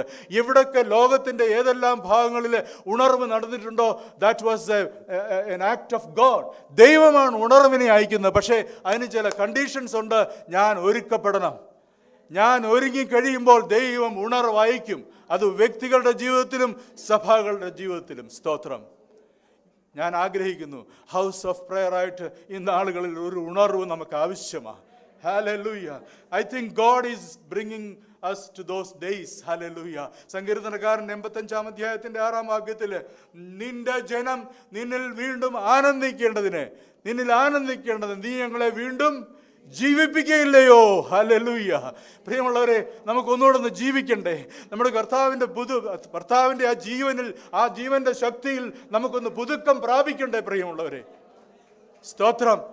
നിന്റെ ജനം നമ്മൾ കർത്താവിൽ ആനന്ദിക്കേണ്ടതിന് ഞങ്ങളെ ഒന്ന് ജീവിപ്പിക്കണമേ എന്ന് നമുക്ക് ദൈവത്തോട് കരയാം. പ്രിയമുള്ളവരെ, കർത്താവേ, നീ ഞങ്ങളെ ഒന്ന് ജീവിപ്പിക്കണമേ. ആ ഉണർവുണ്ടാകുമ്പോഴാണ് ദേശത്തിന് സൗഖ്യം വരുന്നത്. നമ്മളൊക്കെ എത്ര പ്രാർത്ഥിച്ചു, എത്ര കരഞ്ഞ് പ്രാർത്ഥിച്ചു ദേശത്തെ സൗഖ്യമാക്കണമെന്ന്. ഓരോ വേവ് ആഫ്റ്റർ വേവ് വന്നുകൊണ്ടിരിക്കുക. എന്താ കാര്യം? ദൈവജനം ഉണരുന്നില്ല. ദൈവജനത്തിൻ്റെ ഇടയിൽ ഒരു ഉണർവില്ല. അതിൻ്റെ ഫലമായിട്ട് ഇവിടെ വീണ്ടും പ്രശ്നങ്ങൾ. അതുകൊണ്ട് നാം ഒന്ന് ഉണർന്നാൽ, നാം ഒന്ന് ആയിത്തീരേണ്ട രീതിയിൽ ആയിത്തീർന്നാൽ തീർച്ചയായിട്ടും ദൈവം ദേശത്തെ കടാക്ഷിക്കുമെന്നുള്ളതിന് യാതൊരു സംശയമില്ല. ഹല്ലേലൂയ. ദൈവത്തിന് സ്തോത്രം. ഒടുവിലായിട്ട് El Bethel is a place of reverence. അതൊരു ഭയഭക്തിയുടെ സ്ഥലമാണ്. ഭയത്തിൻ്റെയും ഭക്തിയുടെയും ആദരവിൻ്റെയും ആരാധനയുടെയും സ്ഥലമാണ്. എന്താ കാര്യം? അതിൻ്റെ 7-ാം വാക്യത്തിൽ പറയുന്നു, അവിടെ അവൻ ഒരു യാഗപീഠം പണിതു. തൻ്റെ സഹോദരന് മുമ്പിൽ നിന്ന് ഓടിപ്പോകുമ്പോൾ അവൻ അവിടെ വെച്ച് ദൈവം പ്രത്യക്ഷനായതുകൊണ്ട് ആരാ പ്രത്യക്ഷനായത്? ദൈവം. അത്യുന്നതനായ ദൈവം, സർവശക്തനായ ദൈവം അവൻ്റെ ജീവിതത്തിൽ പ്രത്യക്ഷനായതുകൊണ്ട് അന്ന് മുതൽ അവൻ ഭയഭക്തിയോടെയാണ് ദൈവസന്നിധിയിലേക്ക് അടുത്തു വന്നത്. It was A place of reverence. ദൈവത്തിന് സ്തോത്രം. ജോൺ ആർ റൈസ് എന്ന് പറയുന്ന ഒരു വലിയ എഴുത്തുകാരൻ, ഒരു ദേവദാസനുണ്ടായിരുന്നു. അദ്ദേഹം വലിയ പ്രാസംഗികനായിരുന്നു, വലിയ ഉണർവ് പ്രാസംഗികനായിരുന്നു. അദ്ദേഹം ദൈവത്തോട് കരഞ്ഞു പ്രാർത്ഥിക്കും, കർത്താവേ, എൻ്റെ ദേശത്തിൽ ഉണർവയക്കണമേ. ഇദ്ദേഹം പ്രാർത്ഥിക്കുമ്പോഴൊക്കെ ഇദ്ദേഹം അങ്ങ് കരയും. ഒരു യിരെമ്യാവിൻ്റെ ആത്മാവ് അദ്ദേഹത്തിനുണ്ടായിരുന്നു. ഒരു കരച്ചിലിൻ്റെ പ്രവാചകനായിരുന്നു അദ്ദേഹം, കരച്ചിലിൻ്റെ ശുശ്രൂഷകനായിരുന്നു. അദ്ദേഹം പ്രാർത്ഥിക്കുമ്പോൾ കണ്ണുനീരോട് പ്രാർത്ഥിക്കും. അപ്പോൾ കുറേ ആൾക്കാർ പറഞ്ഞു, preacher, why do you cry so much? അദ്ദേഹം ഇതുപോലെ ശുശ്രൂഷിക്കുമ്പോഴൊക്കെ അങ്ങ് കണ്ണുനീരങ്ങ് ഒഴുക്കുക. ചിലർക്ക് ഇത് ഇഷ്ടമല്ല, ഈ കണ്ണുനീര്. When was the last time you cried before the Lord? ദൈവസന്നിധിയിൽ അവസാനമായിട്ട് നിങ്ങൾ കണ്ണുനീര് പൊഴിച്ച എന്നാ ഓർക്കുന്നുണ്ടോ? ഈ മനുഷ്യന് അങ്ങനെ കണ്ണുനീരുള്ള ഒരു ദേവദാസനായിരുന്നു. അപ്പോൾ ചിലത് പറഞ്ഞു, പാസ്റ്ററെ ഈ പ്രസംഗിക്കുമ്പം കരയല്ലേ, മോശം, ആളുകളുടെ മുമ്പിൽ ഇതാ. അപ്പോൾ പുള്ളിക്കാരൻ ദൈവത്തോട് പറഞ്ഞു, കർത്താവേ ഈ കരയാതെ പ്രസംഗിക്കാൻ എന്നെ സഹായിക്കണേന്ന്. അങ്ങനെ പ്രാർത്ഥിച്ചു. ദൈവം കണ്ണുനീരങ്ങ് മാറ്റി. പക്ഷേ പുള്ളിയുടെ ശുശ്രൂഷ, പിന്നീടുള്ള ശുശ്രൂഷയിൽ ഒരൊറ്റ ആത്മാക്കളും രക്ഷിക്കപ്പെടുന്നില്ല. അതിനു മുമ്പ് ഈ കണ്ണുനീരോടി പ്രാർത്ഥിച്ച് ശുശ്രൂഷിക്കുന്ന സമയത്ത് അനേകർ പാപബോധം ഉണ്ടായിട്ട് കടന്നു വന്നിട്ട് ഈ യേശുവിലേക്ക് വന്ന് സമർപ്പിച്ച് വലിയ അത്ഭുതങ്ങൾ നടക്കുമായിരുന്നു. എന്നാൽ ഈ പ്രാർത്ഥന കഴിഞ്ഞ് കണ്ണുനീര് മാറ്റണമെന്ന് പ്രാർത്ഥിച്ചു കഴിഞ്ഞപ്പോൾ അദ്ദേഹം ശുശ്രൂഷിക്കാൻ തുടങ്ങി. അവിടെ ഒന്നും നടക്കുന്നില്ല. എന്നിട്ട് ഈ മനുഷ്യൻ ജോൺ ആർ റൈസ് വീണ്ടും ദൈവത്തോട് പ്രാർത്ഥിച്ചു, God give me back my tears. എനിക്ക് കണ്ണുനീര് തിരിച്ചു തരണേ കർത്താവേ. സ്തോത്രം. ഒരു പക്ഷേ നിങ്ങൾ ഒരു കാലത്ത് പ്രാർത്ഥിച്ചപ്പോൾ ഒത്തിരി കണ്ണുനീരോടുകൂടി പ്രാർത്ഥിച്ചവരായിരിക്കും. പക്ഷേ ഇടയ്ക്ക് എപ്പോഴോ വെച്ച് നിങ്ങളുടെ കണ്ണുനീരൊക്കെ പോയില്ലേ? കണ്ണുനീര് വറ്റിയെങ്കിൽ ഇന്ന് കർത്താവിനോട് പറ. അങ്ങനെ ദൈവം ആർക്കെങ്കിലും ഒരു പ്രേരണ തരുന്നുണ്ടെങ്കിൽ, കർത്താവേ ഞാൻ പണ്ട് പ്രാർത്ഥിച്ചപ്പോൾ ഞാൻ കണ്ണുനീരോടുകൂടി പ്രാർത്ഥിച്ചു, എൻ്റെ കണ്ണുനീര് എപ്പോഴോ എവിടെ വെച്ചോ വറ്റിപ്പോയി, എനിക്ക് ആ കണ്ണുനീര് തിരിച്ചു തരണേ എന്നൊന്ന് പ്രാർത്ഥിച്ചേ. ദൈവം നിന്റെ ജീവിതത്തിൽ അത്ഭുതം പ്രവർത്തിക്കും. നിന്നെ ദൈവം പ്രയോജനപ്പെടുത്തും. How many of you want those tears back? ആ കണ്ണുനീര് എത്ര പേർക്ക് ആവശ്യമുണ്ട് തിരിച്ച്? God give me back my tears. Real men will cry and give reverence to the God. കരയുന്നത് ദൈവത്തിന് റെവറൻസ് കൊടുക്കാതിരിക്കുന്നതല്ല, ദൈവത്തിന് റെവറൻസ് കൊടുക്കുന്നതുകൊണ്ടായി കരയുന്നത്. മനസ്സിലായോ? ചിലർ വിചാരിക്കും, അയ്യോ ഇങ്ങനൊരു ആമ്പറന്നവരല്ലേ, ഇങ്ങനെ കരയാമോ? No, real men and women will cry before the Lord because they give reverence to God. കാരണം ഞാൻ നിൽക്കുന്ന ദൈവത്തിൻ്റെ മുമ്പിൽ നിൽക്കുമ്പോൾ ഈ ദൈവം ആരാണെന്ന് അറിയുമ്പോൾ കരഞ്ഞു പോകും. പ്രിയമുള്ളവരെ, ദൈവത്തോട് ഒരു ബഹുമാനവും ആദരവും ഇല്ലാത്തവരാ കരയാതിരിക്കുന്നത്. ഈ കണ്ണുനീര് തരണേ, എൻ്റെ വറ്റിപ്പോയ കണ്ണുനീര് എനിക്ക് തിരിച്ചു തരണേ എന്ന് എത്ര പേര് പ്രാർത്ഥിക്കുന്നു. കർത്താവേ, അത് മറ്റുള്ളവരുടെ മുമ്പിൽ മാത്രം കരയുന്ന കാര്യമല്ല ഞാൻ പറയുന്നത്. നീ വീട്ടിലിരുന്ന് ഒറ്റയ്ക്ക് പ്രാർത്ഥിക്കുമ്പോൾ എത്ര പേര് കരയും. ഞാൻ ഇന്നലെ ഈ മെസ്സേജ് പ്രിപ്പയർ ചെയ്തുകൊണ്ടിരുന്ന സമയത്ത് എനിക്കറിയില്ല, ഞാൻ വല്ലാതെ പൊട്ടിക്കരഞ്ഞു. ഒരു കൊച്ചു കുഞ്ഞിനെ പോലെ ഞാൻ എങ്ങലടിച്ച് കരഞ്ഞു. എനിക്കറിയില്ല ഞാൻ എങ്ങനെ കരഞ്ഞു എന്ന്. പക്ഷേ ദൈവം വ്യക്തമായിട്ട് ഇടപെട്ട്, പ്രിയമുള്ളവരെ. അതുകൊണ്ടാണ് ഇന്ന് ഞാൻ ഈ മെസ്സേജ് നിങ്ങളോട് പറയുന്നത്. ദൈവത്തിൻ്റെ സ്തോത്രം. കർത്താവേ, ഞങ്ങളുടെ കണ്ണുനീര് ഞങ്ങൾക്ക് മടക്കി തരണേ. So L Bethel is a place of reverence. 4 കാര്യങ്ങൾ ഞാൻ പറഞ്ഞു, എല്ലാം 6 ആരംഭിക്കുന്നത്. L Bethel is a place of remembrance. L Bethel is a place of repentance. L Bethel is a place of revival. Thank you. El Bethel is a place of reverence. So it's time that you put El before Bethel. Bethel in the mumba El. What is the meaning of the word El?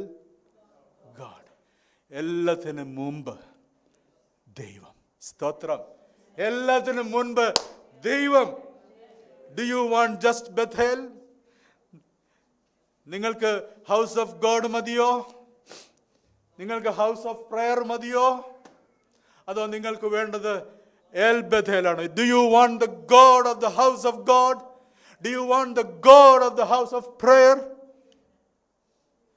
Let us go back to El Bethel. God is calling you. ഇന്ന് പകൽക്കാലം കർത്താവ് വിളിക്കുക. Come back and make me your beginning. El Bethel. Put El before Bethel. Put God before everything. എല്ലാത്തിൻ്റെ മുൻപിൽ ദൈവമായിരിക്കട്ടെ. എൻ്റെ ജീവിതത്തിൻ്റെ ആരംഭത്തിൽ ദൈവമായിരിക്കട്ടെ. ആദിയിൽ ദൈവം. In the beginning God. സ്തോത്രം.